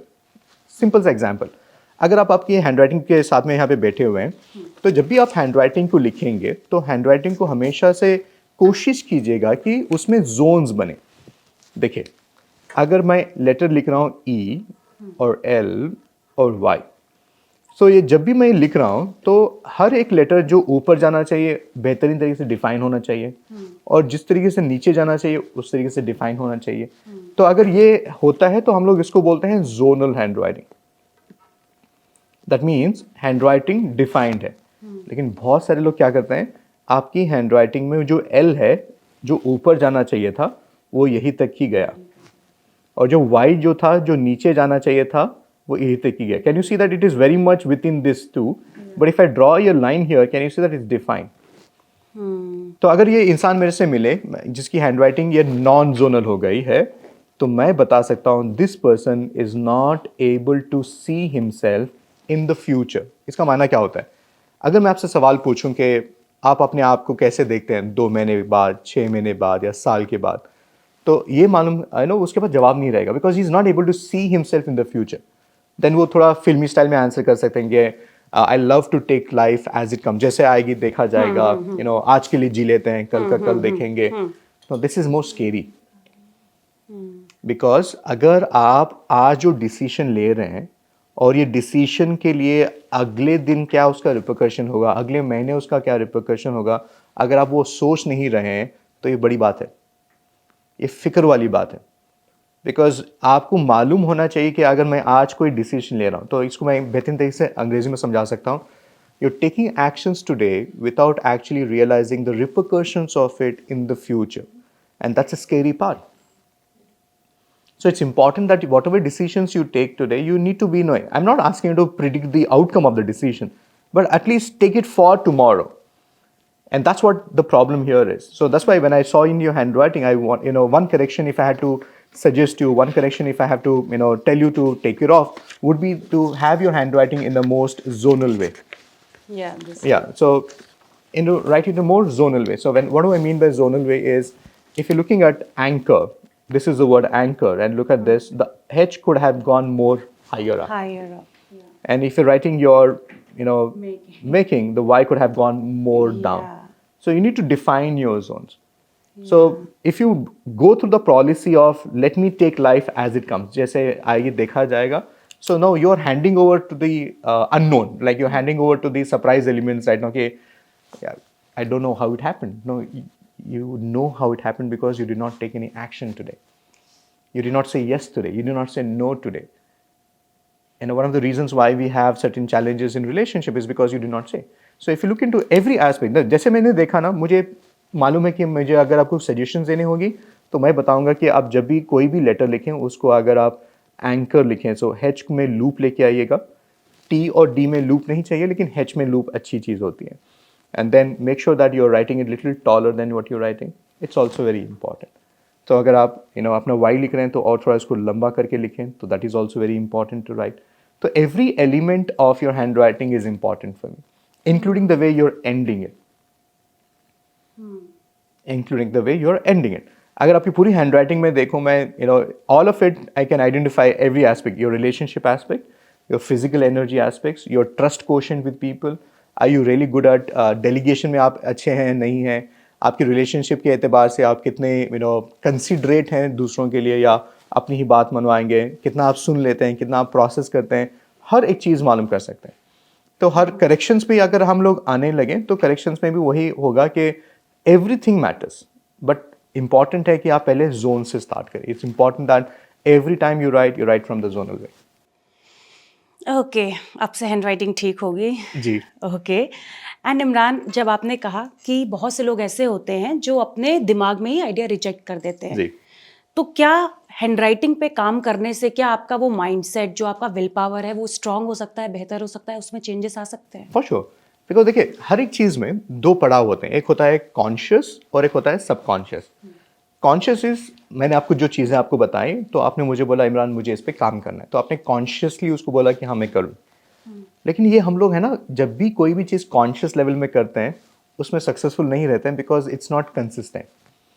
आज आपने सुन लिया, अगले जैसे ही ये पॉडकास्ट खत्म हो आप बाहर जाएंगे, कुछ ऐसा कॉल आया, कुछ ऐसी सिचुएशन आई, देन यू गेट डीमोटिवेटेड और ये चला यार ये सब काम नहीं करता, अच्छा सोचने से कुछ नहीं होता, अच्छा करने से कुछ नहीं होता, and we actually self sabotage that. So what is important is, जो भी चेंजेस आप अपनी ज़िंदगी में लेके आएंगे वो सबकॉन्शियस के थ्रू लेके आएंगे ना, वो आपकी आदत बन जाएगा. जैसे आपको सोचना नहीं पड़ेगा कि मुझे ऐसा सोचना है, आपको सोचना नहीं पड़ेगा मुझे इसको ऐसे रिएक्ट करना है, ये नेचुरली हो जाता है. When you love people in your life and you are so much in that stage of your love के उसकी हर बात आपको अच्छी लगने लगती है. इसमें कॉन्शियस एफर्ट्स नहीं है, इसमें सबकॉन्शियसली वो अलाइन हो गया है, और वो जो भी बोलेगा आपको अच्छा लगेगा, जो भी करेगा अच्छा लगेगा, बिकॉज सबकॉन्शियसली हमने उनको टिक मार्क कर दिया है, this person has permission to do that. अगर वही बात कोई दूसरा करेगा ना, आपको चिढ़ हो जाएगी, बिकॉज वो कॉन्शियसली आपको एफर्ट डालना पड़ता है, यार कितनी बार इसको समझाना पड़ेगा. We don't do that with our team members. Can you see that? We don't do that with our spouse, because we have reached a point in our life where we have actually given up on our relationship aspect. तो जब भी आप कोई भी changes करें, दो चीज़ें important होती हैं, कॉन्शियस और सबकॉन्शियस, एंड सबसे बड़ी चीज़ होती है subconscious. That's why hand writing changes are subconscious. अगर मुझसे कोई सवाल पूछे इमरान ये कितना लिखना चाहिए, जब तक ये आपकी नेचुरल हैंड राइटिंग नहीं हो जाती, जब तक कि आप पेन उठाएं और आपका हैंड नेचुरली ऐसे लिखने लग गया, तब तक आपको प्रैक्टिस करनी। तो अगर किसी का ब्रेकअप हो जाता है तो उसको थेरेपिस्ट के पास जाना है, उसको हैंड राइटिंग करनी है, कैसे कहाँ से जल्दी से निकलेंगे? मैं उससे 4 कदम पहले मिलना चाहूंगा। Before you get into the relationship, analyse that persons handwriting, is it worth your time and efforts?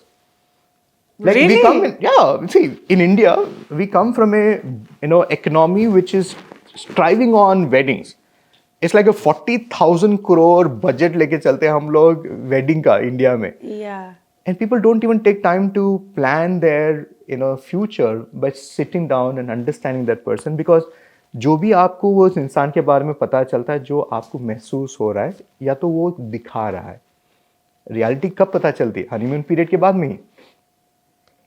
तो कुंडलीज मिलाते हैं, अच्छी बात है, लेकिन ये भी इंपॉर्टेंट है कि आप व्यक्तित्व, बिकॉज स्टार्स को अलाइन करना इंपॉर्टेंट, लेकिन ये माइंडसेट अलाइनमेंट भी इंपॉर्टेंट है ना, बिकॉज हर एक इंसान की अप्रोच अलग होती है, फिजिकल नीड्स अलग अलग होते हैं, इमोशनल नीड्स अलग होते हैं। एंड बहुत बार ऐसा हुआ है रिलेशनशिप में, मैरिज में भी हुआ है कि आपके physical drives are so strong and the other person is not able to match up, and वो because of a mismatch you start judging the other person. यार इसका तो problem hai, why is he so much about sex, why is he so much about intimacy, I thought this is not normal, and then you start thinking about all of this. Kyun? Because aapko malum nahi ki this is his natural pattern. And many of the times India mein sex is a taboo, hum log baat nahi karte, and still we are the largest populated country on the planet Earth, but we don't talk about it, we just do it. But education is missing. We don't have, we talk about mental health, we talk about emotional connection with people, and then no, physical connection is also very important, because many times the divorce rates, everything is not just about misunderstandings, it's also about misalignment on a physical level, whether you like it or not. Here's the fact of the matter, even if you go back and take the survey and look into the percentage of it, I can right now tell you we lack emotional intimacy, we lack physical intimacy, and that's why we are not reaching there in our life. Okay. And यहाँ पे India में normal भी है ना. See, I'm using the word India because I come from there and you're also there. But when I say the word India, I'm collectively taking it as an example. So I'm not targeting any zonal aspect of it. Collective example ले रहे हैं.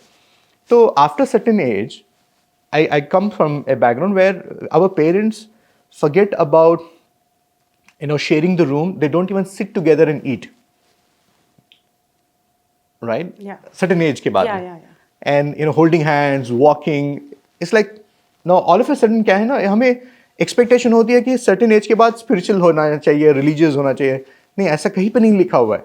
You are supposed to be religious from the beginning to the end of it, and ऐसा कोई पार नहीं आता. But can you see when it comes to intimacy aspect of it? नहीं, बच्चे क्या करेंगे, या लोग क्या करेंगे, सबके सामने नहीं करते. So this is, I never understood this. That's one of the reasons मैं ये काम इसलिए करता हूँ, because मुझे मौका मिलता है कि मैं educate करूँ लोगों को. जब झगड़े की बात होती है, आर्ग्यूमेंट्स की बात होती है, डिसएग्रीमेंट्स की बात होती है, सबके सामने होता है. Your children see you fighting. What your children don't see you is embracing each other, the non-sexual touch, it's very important. We don't do all of it. बच्चों को पेरेंट्स का हैप्पी मोमेंट्स कभी नजर नहीं आते, डिस्टर्ब मोमेंट्स हमेशा नजर आते हैं, without even asking for it. So nowadays if you ask children, do you want to get married? What is their equation about marriage? Nobody wants to be there. The straight away answer is that that's not period in my life. I have bad examples around that, right?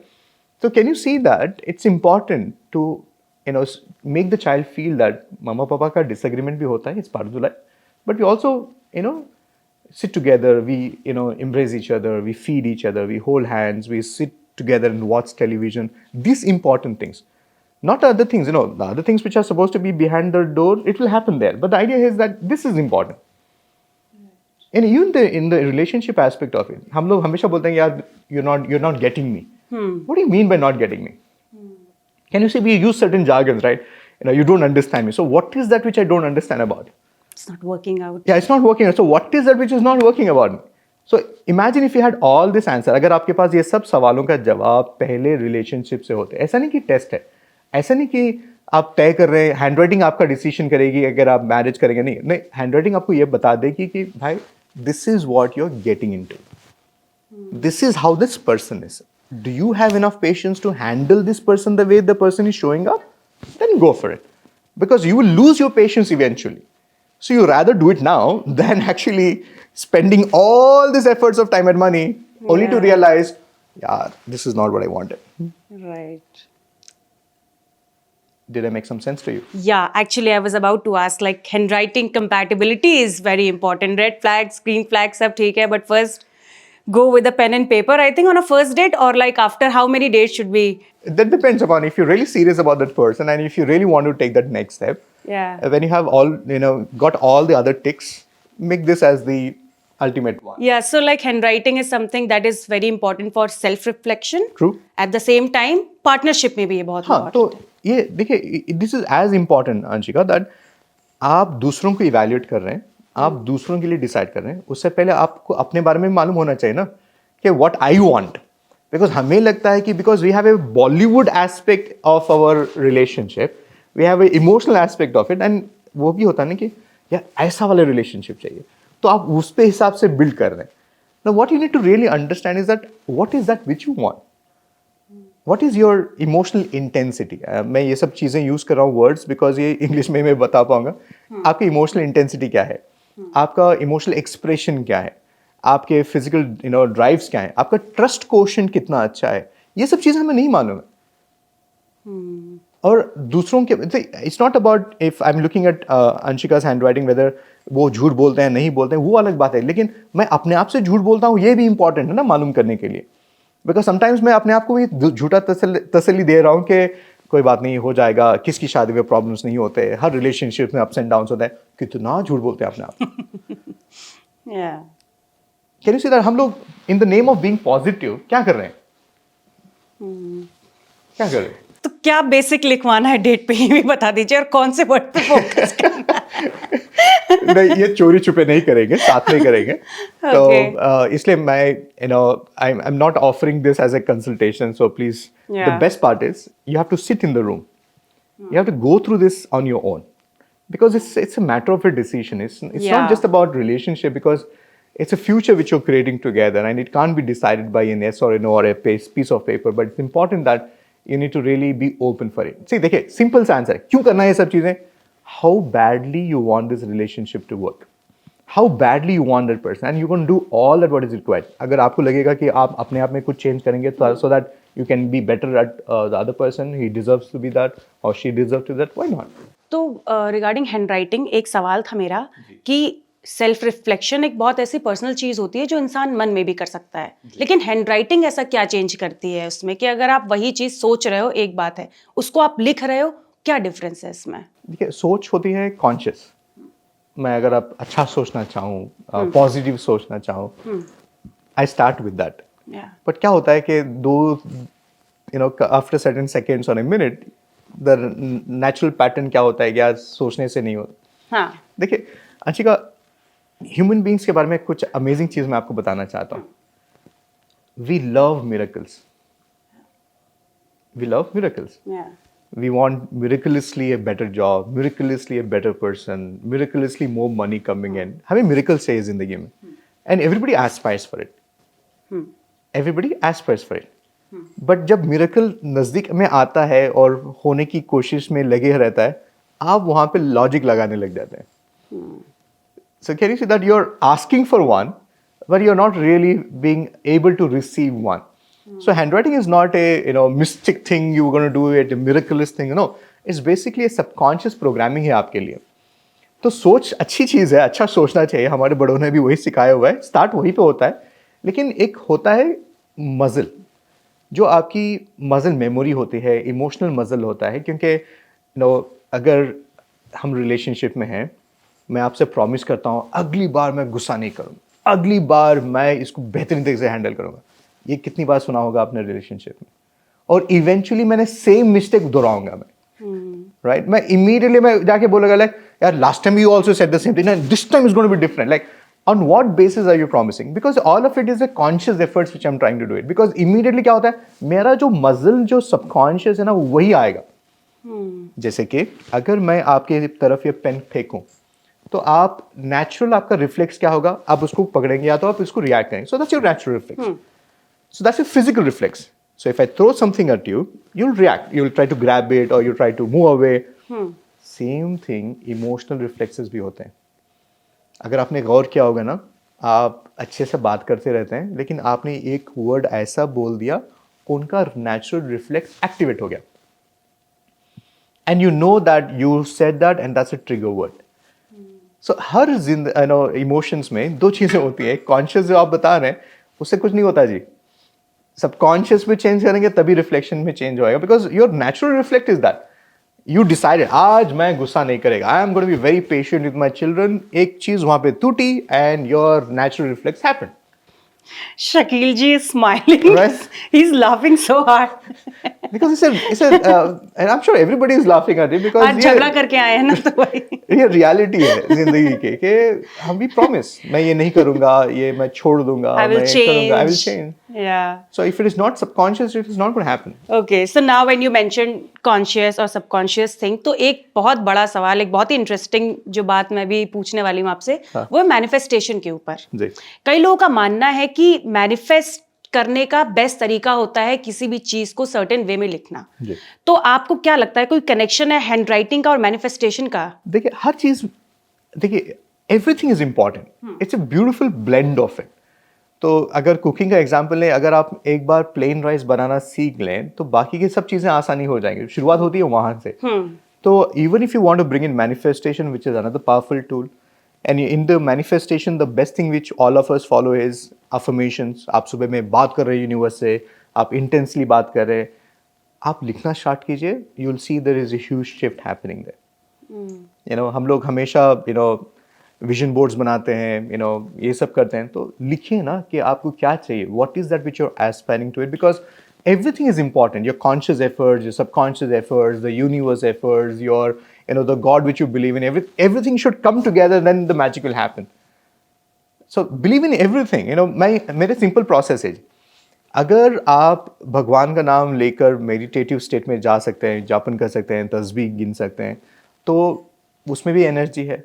तो लिखने से भी वही energy मिलेगी. That's why अगर आपको आपका नाम दिया गया है तो उसमें भी एनर्जी है. अगर आप जब भी आपके घर में कोई भी बच्चा पैदा होता है, पूरा घर जुड़ जाता है अच्छा नाम के लिए.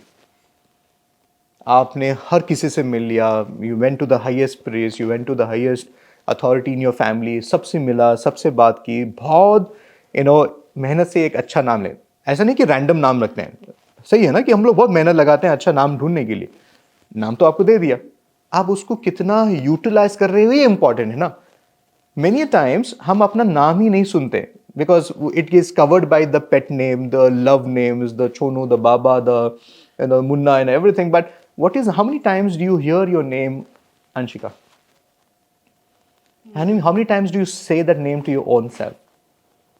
Because that name has some meaning. If you go back to your parents and ask what conspired to this, they will tell you, no, ये important है. And many of our names are attributes of God or the energy which we believe in. And हम क्या देखिए, जो चीज़ हमारे से जुड़ी हुई है हम उसको बोल नहीं रहे हैं, एक चीज़ है. दूसरी, उसको लिख नहीं रहे हैं. लोग मेरे से सवाल करते हैं, I don't sign any more. That's a problem. आप अपना खुद का नाम नहीं लिख रहे हैं, खुद का नाम साइन नहीं कर रहे हैं. सही कर रहे हैं, गलत कर रहे हैं, वो अलग बात है, लेकिन पहले लिखना तो स्टार्ट कीजिए ना. आपको खुद का नाम अगर आप प्रैक्टिस नहीं कर रहे हैं, उसकी एनर्जी को आप नहीं कर रहे हैं. Because I meet lot of people, Anshika ji, लोग न्यूमरोलॉजिकल एतबार से अपना नाम चेंज करवा लेते हैं, लेटर्स ऐड करा लेते हैं.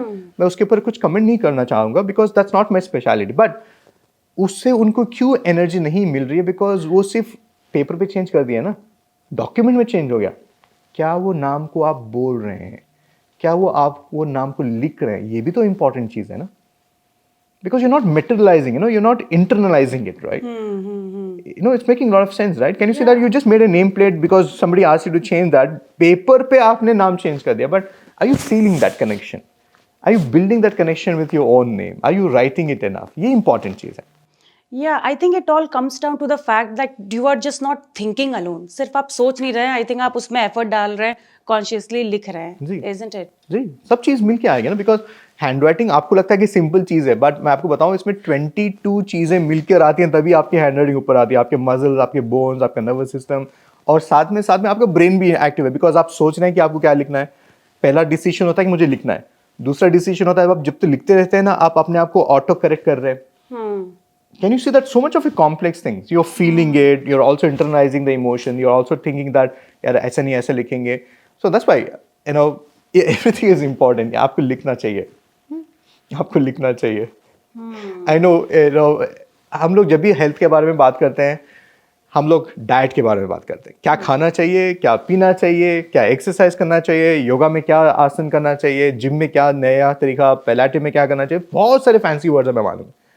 मेंटल के एतबार से क्या कर रहे हैं? हाँ, हम लोग योगा भी कर लेते हैं, मेडिटेशन भी कर लेते हैं, लेकिन can you do something which is stimulating that part of the brain? And everything starts with as simple as this. Anshika ji, आप अपना फोन लेंगे, which is we spend lot of time on it. In fact the survey says per person consumption of the data is so high in India. So that means you're most of the time on your phone. So that means as much as you're talking about the physical diet, mental diet भी शुरू होती है कहाँ से मालूम है? What are you seeing? What are you hearing? What are you saying? What are you feeling? अगर हम लोग ये नहीं चेंज करेंगे पहले, then mental है तो गया. It's like वो बोलते हैं ना कि ये ख्याल अच्छा है कि हम लोग मेंटल पे काम करेंगे, मेंटल हेल्थ पे काम करेंगे, लेकिन ये बेसिक चीज़ें हैं. What are you exposing your self with? What are you exposing yourself? Like what type of news you're watching? What type of information you're exposing yourself with? I'm not asking you to detach yourself. मैं ये नहीं बोल रहा हूँ कि ख़त्म कर देना चाहिए, नहीं, enough.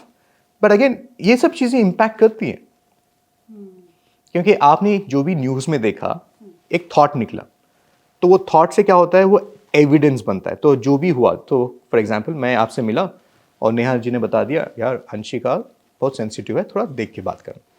तो क्या हुआ, ये पहला थॉट मेरे दिमाग में आया, और जब भी मुझे लगा अंशिका थोड़ा सा हाइपर हो रहा है, मुझे क्या मिला, एविडेंस मिला. So can you see, everything start with the thought first, and then I keep adding evidences.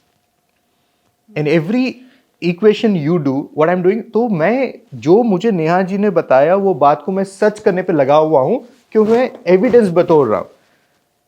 तो ये हो गया सिर्फ आपके बारे में. ना अपने बारे में सोचिए. अभी आप you got a feedback saying that you need to work hard. Okay, you're not matching up to the expectations of the team. तो ये एक चीज़ हो गई, आपको एक इनपुट मिला, तो हम लोग उसमें एविडेंस ढूंढने लगते हैं. Then you met your super boss also, same feedback मिला. You met your colleague also, same feedback मिला. So can you see that the more evidence you're collecting, you start believing that's the truth. So you can't change evidence collection process. All that you have to change is the source of evidence. Can you make that as a positive one? And then stop making that as a reality of your life. That's what everybody is living in, a delusional aspect of life. Because you know why? Because you're trying to prove your parents right. You're trying to prove yourself right, because you're trying to find evidence towards the same. Okay. So I think maybe इसीलिए कहा जाता है journalising करना, कि आप journal करिए, आप लिखिए, ताकि आपको बहुत सारी इन्फॉर्मेशन मिलेगी दुनिया में. आप काम के पे जाएंगे, वहाँ से अलग इन्फॉर्मेशन, फीडबैक, दोस्तों से मिलेंगे अलग फीडबैक, रिलेशनशिप में होंगे. तो क्या सच में जर्नलिंग का बहुत बड़ा रोल रहता है? क्या मतलब बहुत ज़रूरी है हमारे लिए करना अपने मेंटल हेल्थ को ठीक रखने के लिए? देखिए, anything which requires you to write, I am for it. अगर जर्नलिंग से आप लिखना, that becomes one more way of writing, I am very happy for that. Let's start with that first. But उसके अलावा मेरा एक मानना भी है, I'm sure nobody is going to like this, but I have to say this. Why are you journaling?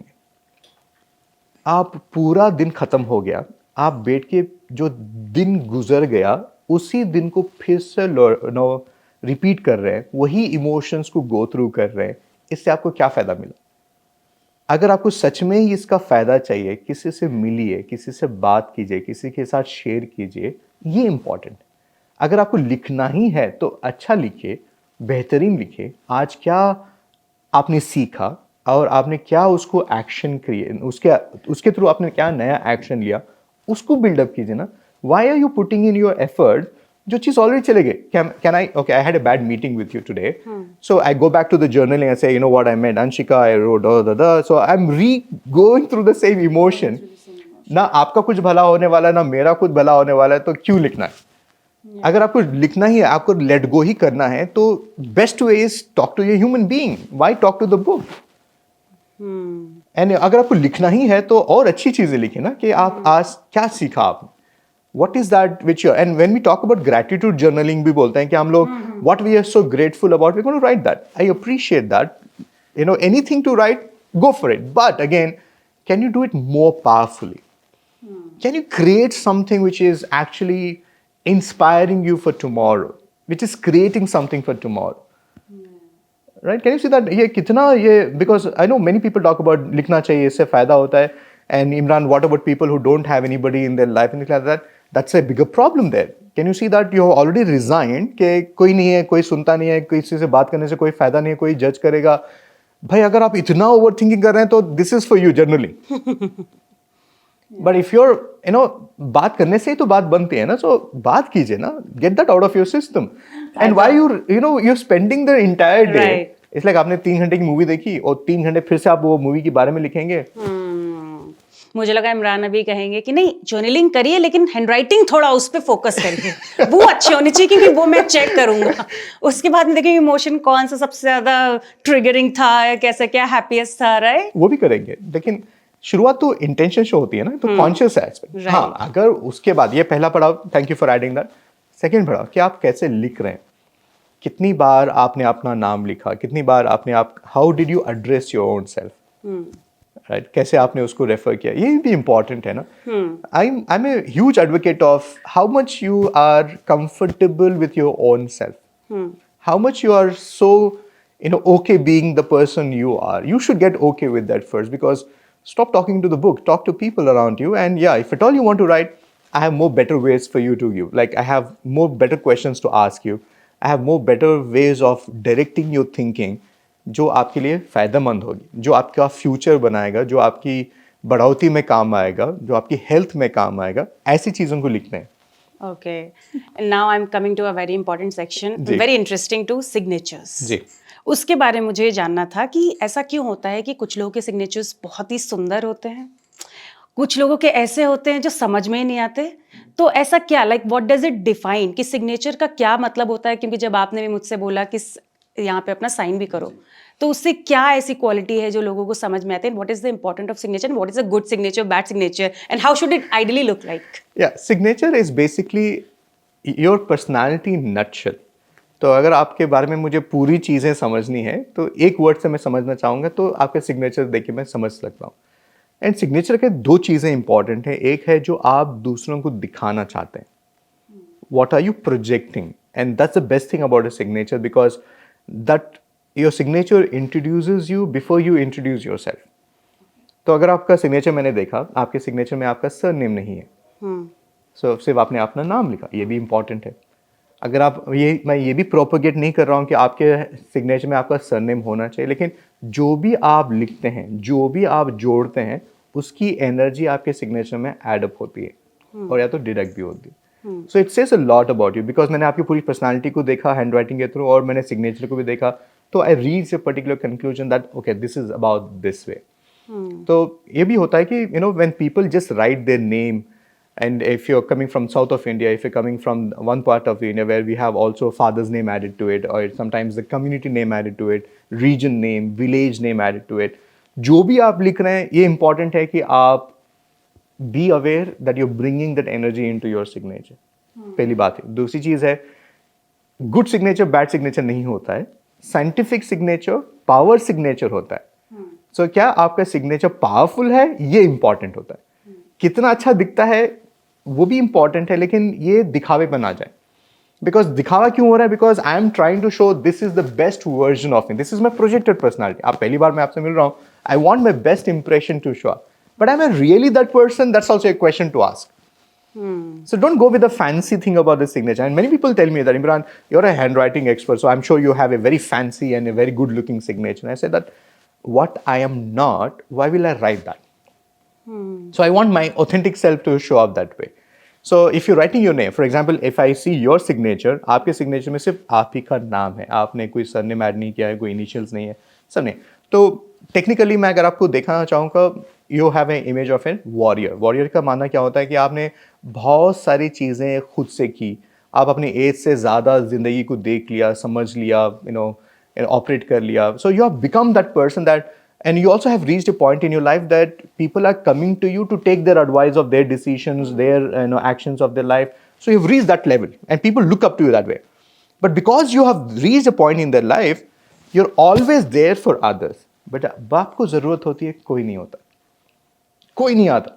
And you also say this to people that मुझे जब ज़रूरत थी लोग नहीं आए. And the answer people will give you that, यार तुम दूसरों के लिए एडवाइस देते रहते, तुम्हें क्या एडवाइस दे, हम क्या जरूरत है. आपने ये स्टेटमेंट सुना हुआ है? हाँ, बहुत बहुत. So can you see that you are putting your entire scenario of like, I know exactly how to talk to you right now because you're far more ahead of anybody of your age and experience of life, which is a good thing. But again, it also has its own things to look into तू that way. Chill है यार, तुझे क्या जरूरत है इसकी. So everybody has their own perception towards. Yeah. तो जब भी आप अपना सिग्नेचर लिखें, फैमिली का नाम ऐड करना चाहें, नहीं ऐड करना चाहें, वो भी एक साइंस है, उसके बारे में भी थोड़ा समझेंगे.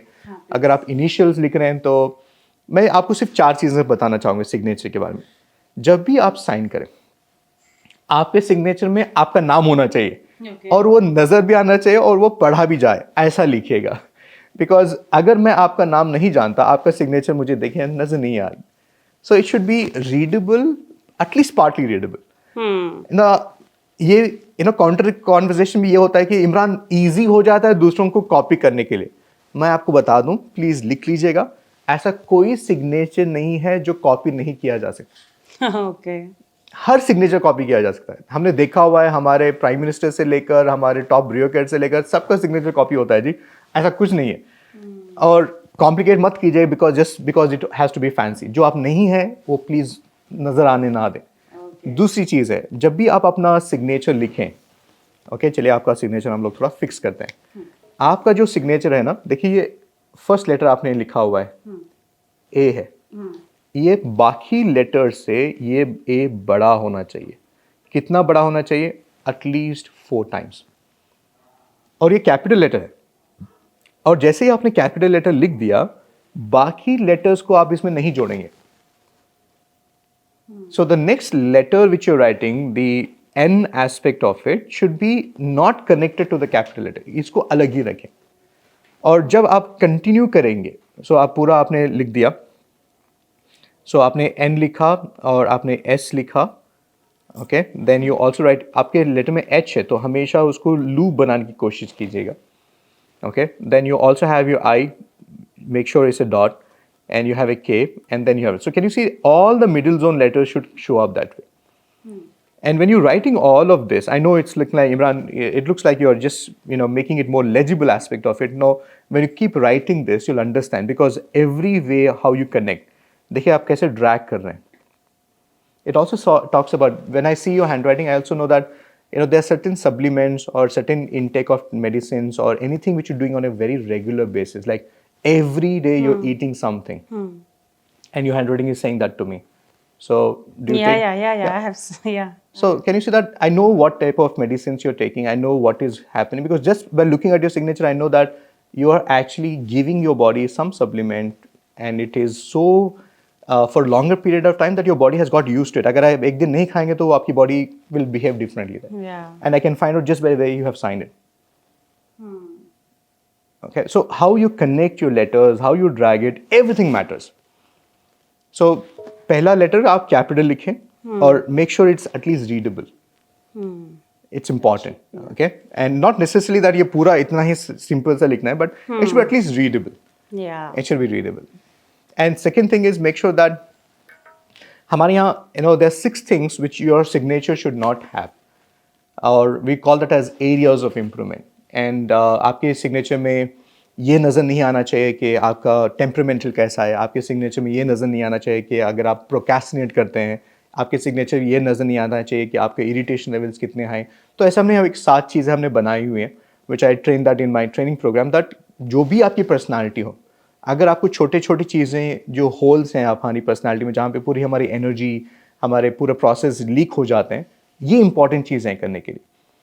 एंड ट्रस्ट मी, हम लोग जो वर्ड्स यूज़ करते हैं, depression, anxiety and everything, complete respect to the people who are dealing with this, but before you reach all of this, there's more smaller things which you can fix that. Trust me when I say that.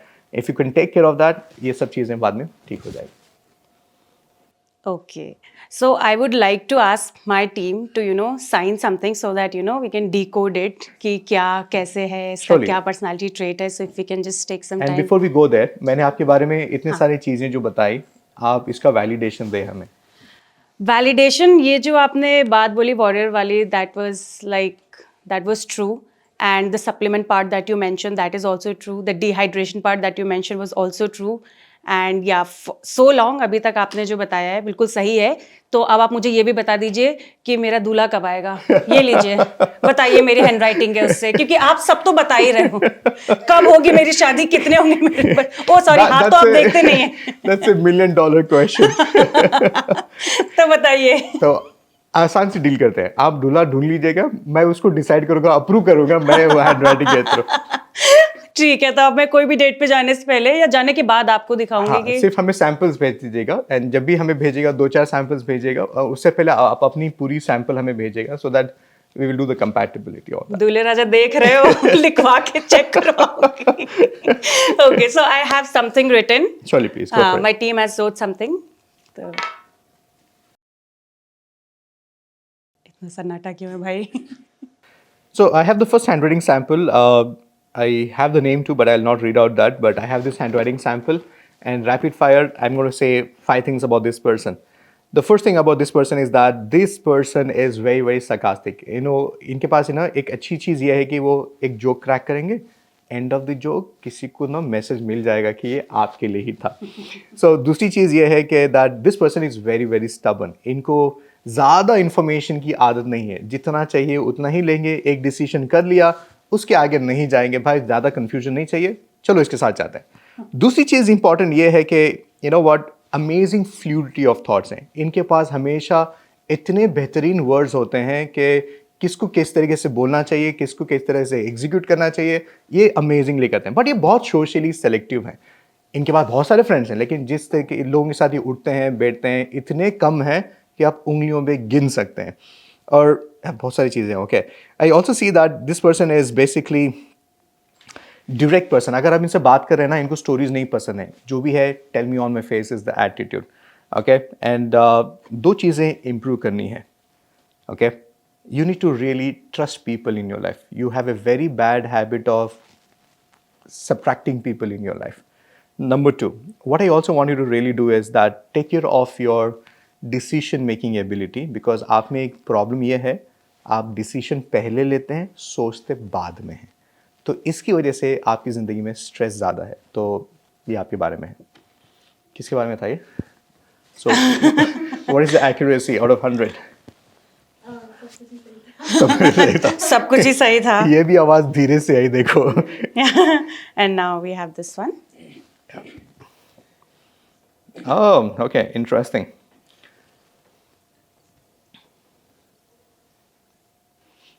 Got it. So I have a beautiful handwriting in front of me. No, okay. So let's go for it. 5 things about this handwriting. Number 1, highly individualistic person.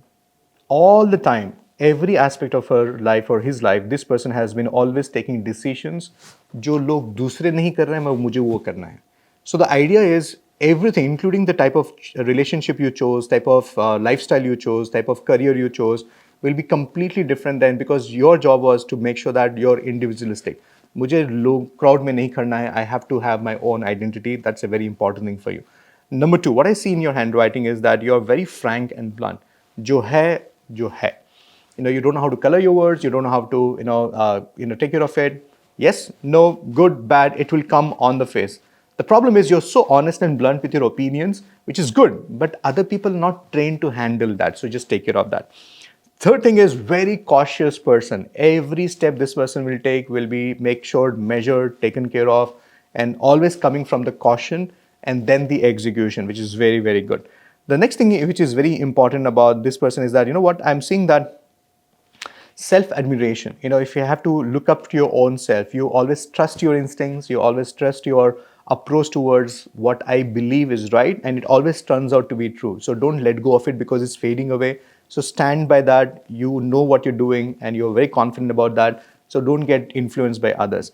The third thing is please take care of your health, take care of your relationship, take care of your physical drives is very important because why I'm saying this is because sometimes your attention is getting now diverted towards the three aspects of life. So if you're not going to take care of it, then all this energy which you're building up will actually slide down. So please take care of that. All right. Okay. Okay. Now here comes.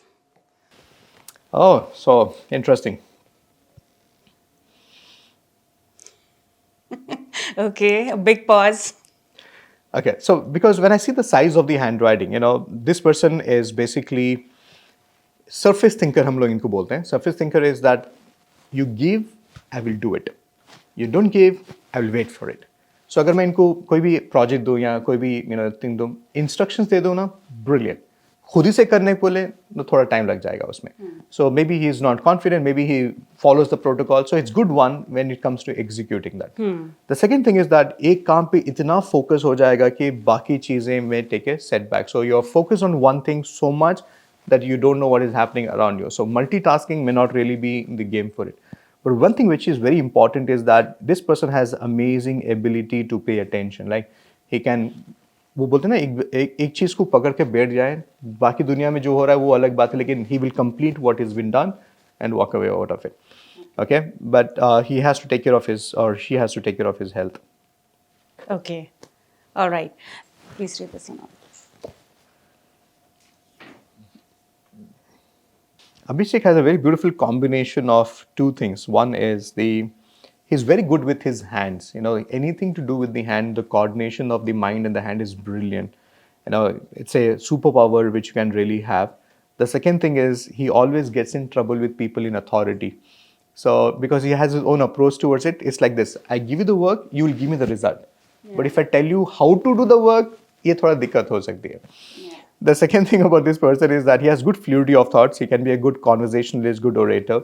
But for him, everything is fast. Like he assumes that people understand. He will speak in that level of a fast thing. So, and the problem with this person is delegation because he's so fast.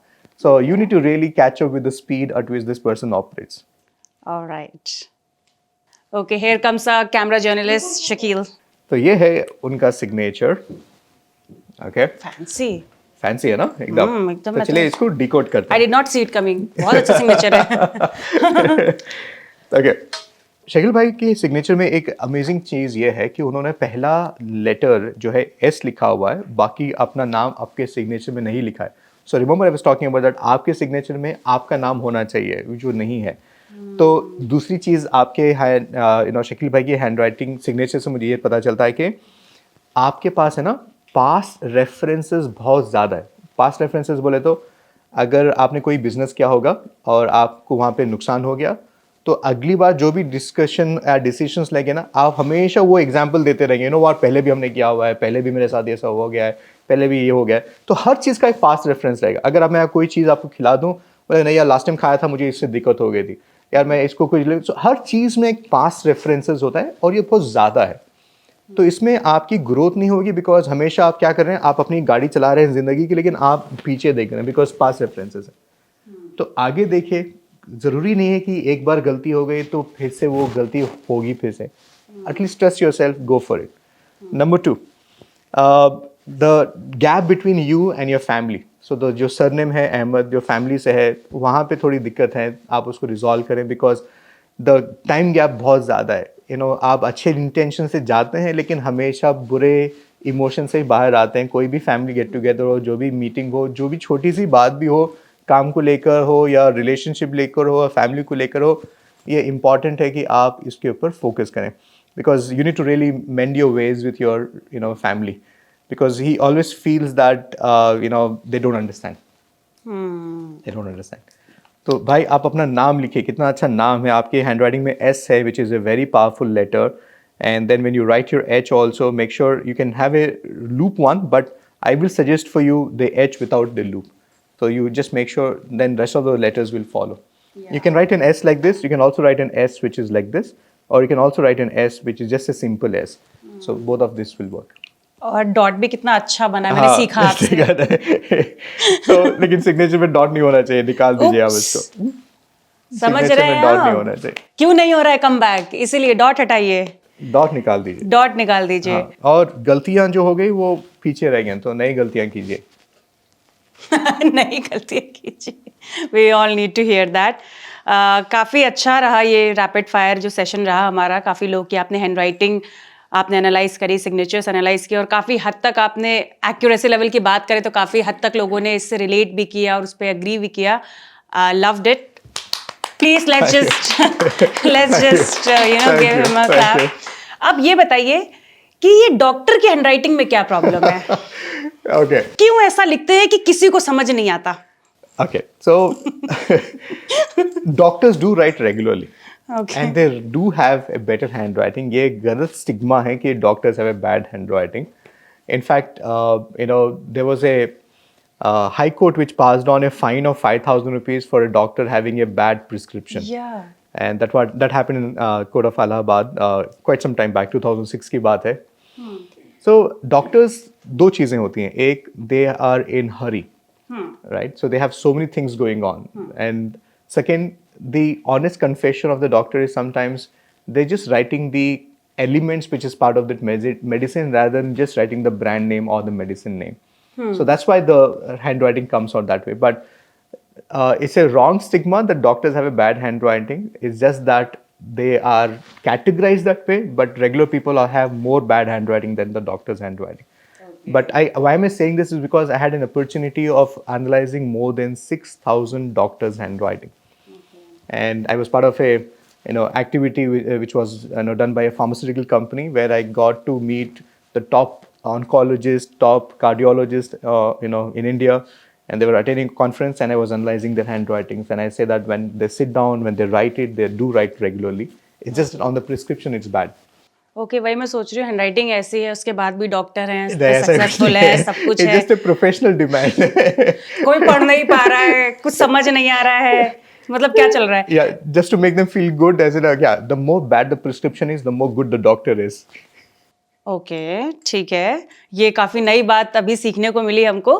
तो like in order to be successful in life you should have a good hand writing. Good तो bad का कोई concept ही नहीं है। Legible hand writing, and उसमें मेरे पास करीबन 11 चीजें हैं, अगर आप उसको फॉलो करें तो they will be for sure you can create success. And this is not anything which is just about feeling, it's about developing those personalities and it's possible. Because क्या होना है सक्सेस के लिए, एक इंपॉर्टेंट चीज ये होना चाहिए Anshika, that you should have effortlessly been able to do things. हर चीज एफर्ट, जैसे आप कितना एफर्टलेसली हम कॉन्वर्जेशन कर रहे हैं, effortlessly you are so much better on the camera. So you need to reach a level in your life if you want to create success that you have to be effortless. I'm sure camera bhai, Shakil bhai and people that they are so effortless because it comes to them so naturally. Yeah. So you need to just reach that level, and how you do that, you can be developed. You just have to focus on it. Yeah. और क्या difference है एक successful आदमी की handwriting में और एक जो नॉन सक्सेसफुल या अनसक्सेसफुल आदमी उसके हैंडराइटिंग में, क्या डिफरेंस है? दो चीज़ें, एक मैंने इतने सारे सक्सेसफुल लोगों से मैं मिल चुका हूँ, इतने सारे एनालिसिस कर चुका हूँ. एक चीज़ मैं सक्सेसफुल लोगों में देखा हूँ कि they don't shy away from owning up the decision. तो आपको मैं बताना चाहता हूँ. So if you have to know whether you are successful और not, watch this carefully. When you take a decision and based on the outcome of the decision, you change your stand. It's like, it's my decision until it is correct. The moment it goes bad, I always look for people to blame it or pass it on and say that मैं invest नहीं करना चाह रहा था, उनकी वजह से आ गया, मैं उनकी बात नहीं सुन लिया और उनकी वजह से मैं ये कर पाया. No. The ability to stand by the decision, no matter what the outcome is. गलत हो गया, मेरा decision. अच्छा हो गया, मेरा decision. कुछ नहीं हुआ, मेरा decision. That's what going to make you successful, because you need to own it up. If you don't own it up, then nobody wants to work with you, and that's the best thing I have seen with the most successful people on the planet Earth. They own it up, and we call that as self-leadership. Okay, so it's important to own your decision. Yeah. And not blame. Yeah, stand by that. Just stand by that. I know it's my wrong. Yeah, I get that. Yeah, and it can all be decoded with the Yeah. help of your handwriting. तो कोई ऐसी बहुत interesting handwriting जो आपने देखी हो जिसे देख के आपको भी लगा oh my god this is something, because I have been studying a lot of signatures और हैंडराइटिंग, तो कुछ ऐसा आपने देखा हो, या मे बी शाहरुख खान की कभी हैंडराइटिंग या माइकल जैक्सन के कभी हैंडराइटिंग या किसी की भी हैंडराइटिंग देखी हो और something like very striking about it you found? Yeah, so the best signature and the best handwriting sample I have come across is of Michael Jackson. So I have never come across a person who is such an extravagance when it comes to his energy, the way he operates, the way he sees things. I have never come across any scenario or any person who has a signature matching up to the level of Michael Jackson. Okay, like what is so good about it? Extravagance, like where you could finish the work in 10 rupees, he will spend $10 million on that. So extravagance, जो चीज 1 minute में काम कर सकते थे उसमें आप 1 घंटा लगाएंगे. So हर चीज में extravagant, and you also get success out of it. That's a different thing. But am I suggesting that you should be doing that? No, you're not ready yet for that. So we should all start working on our signatures. For Is sure. that it? For मतलब sure जिस that- तरीके से आपने बताया कि ऐसे ये letter लिखना है, ये करना है, वो करना है. Okay, we are surely going to do that. Yeah. अब आप मेरा पेपर किधर गया? I have to see. And many times people also come across it that उनका signature वैसा जो भी आप बता रहे हैं उनके signature में ये सब चीजें नहीं, फिर भी वो सक्सेसफुल है. Yeah. देखिए सक्सेस के बहुत सारे एलिमेंट्स होते हैं. जरूरी नहीं कि यही एक एलिमेंट की वजह से वो वहां गए. एक चीज है. दूसरी चीज, अगर उन्होंने सक्सेस पा भी लिया, how consistent are they been there is also very important. So what is your definition of success is also very important, because if I may be saying that you are successful, I say Shah Rukh Khan is a successful person, but does he feel that way, that he's that the other person, and why we just naming? And if I have to make a list of people who are successful, the list is too short, right? Yeah. But what about other people? We have more examples on the other way, right? Yeah. तो इमरान, मेरा एक सवाल ये भी था कि जब आप लिख रहे हैं या साइन कर रहे हैं तो कौन सी ऐसी चीज़ें हैं जो ध्यान में रखनी चाहिए? Okay, so whenever you're signing, number one, whenever you're signing, make sure that your signature always has the first letter capital, and then when you're writing your surname also, make sure that is also capital. So make sure that this is happening. The second thing is, whenever you sign, please make sure there's always an underline in your signature. Make sure there are no two lines, there are no zigzags, there are no stop in the end of it when you sign. So please make sure that there's no dot in the end of your signature. Okay. The third thing when you're doing the signature, and to avoid forgeries, please don't sign on the random sheets. अगर आपके पास 2-3 check leaves हैं sign कर रहे हैं, तो make sure that you always take one leaf out and then only sign. If you're going to sign this, there's a lot of impression which you're going to create that also makes it easy for forging. Number 2, whenever you're signing, please keep your signature pen with you. एक ही pen use कीजिएगा हर time sign करने के लिए. इससे forgeries बच सकते हैं, because I know, because there are so much of chemical analysis can be done about whether it is ink coming from your own pen or somebody else's pen. The third thing, whenever you're doing the signature which you're working on, would be that make sure your signature is at least partly readable, and do not have any initials. If you're writing MN, big, please make sure that you don't keep initials in your signature. This is not a good idea. And also don't keep any dots in your signature. Simple सा logic है. अगर आप किसी से मोहब्बत करते हैं, पूरी तरह से उसको निभाएंगे. अगर आप किसी का नाम इसमें इंक्लूड कर रहे हैं आपके साइन में, तो उनका नाम पूरा लिखेंगे. और दूसरा सवाल ये आएगा कि इमरान सिग्नेचर बहुत लंबा हो जाएगा. कौन कंप्लेन कर रहा है? अगर आप अमिताभ बच्चन जी का सिग्नेचर कर देखेंगे ना, पहले जब वो साइन करते थे चेक में, इतना उनका सिग्नेचर बड़ा होता था कि चेक छोटी पड़ जाती थी. उन्होंने कभी कंप्लेन नहीं की. Why are you complaining that you are taking so much of space? अपना नाम है भाई, खुल के लिखो. Okay. Number 4, whenever you're signing your signature, make sure that you're not cutting through the signature. And sometimes we overwrite the signature just to make it fancy. No, write it more clearly. Why you don't have to overwrite? 3 चीजें हो जाएंगी. You will become self-critical. Number 2, you will also become unauthentic to people. That means आपके पास अच्छे से अच्छा product होगा, service होगी, अच्छी पर्सनालिटी होगी, कुछ काम में नहीं आ रहा है, because people don't get that energy from you because you're self-critical and you're experiencing inauthenticity in your own self. So there's so many things which I can do it, but rule of change is one variable at a time. एक time पे एक ही चीज change कीजिएगा. पहली चीज, make sure you do the capital letters. इससे आप ना बोलने की शक्ति पाएंगे. That means you will be able to say no when you have to say no. Because many times you're saying yes. That's why this is very important, writing the capital letters. Okay. Thank you so much. That was great. Fifth one, yeah. So Yeah. the fifth one is that whenever you're signing, make sure if you have your surname. So this is the fifth one. And when you're writing your surname, make sure your surname also matches up to your name.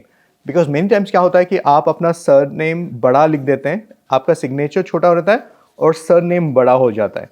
तो इससे mismatch of energy कहते हैं. ये लोगों का plan B हमेशा strong रहता है प्लान ए से. तो जो भी काम स्टार्ट करेंगे ना, पहले इसका रिस्क मैनेजमेंट करेंगे, उसके बाद वो स्टार्ट करेंगे. So this is why it's important that you need to manage all of this. I gave away all the things which you think is going to help you, but if you're really interested and you are genuinely committed to write, here is an ebook, because not only what I shared with you right now, more than that is available in the ebook. The link is below this video. Click on that, download it for free. I am downloading it for sure, Imran. And thank you so much for being with us today. I mean, whatever we shared right now, जो भी हमने conversation किया है, जिसके बारे में हमने बात करी, it was really something. क्योंकि ऐसा podcast देखना सुनना बहुत rarely ऐसा सुना है हमने या ऐसा देखा है कि handwriting के बारे में भी इतनी सारी चर्चा हम कर सकते हैं. तो that was great. It was great to have you with us on the podcast. Neha, कोई कुछ सवाल? No, it's my pleasure to be here. Just a concluding aspect that जो भी मैंने आपको समझाया या सिखाया, ये आप अपने लिए पहले यूज़ करेंगे. Don't use this to judge other people or find faults with them. It's about you. Have your own self-reflection and then work on other people. Be responsible with this information. Thank you so much, Imran.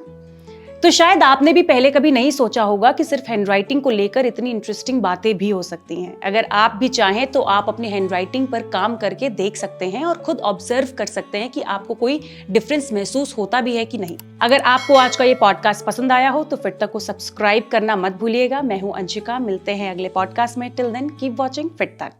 Wait, lifestyle के लिए 10 अलग pages क्यों follow करना?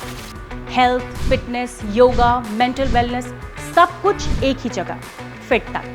Simple tips, expert insights, real conversations. Life upgrade करो easy way. Watch only on Fit Tak YouTube.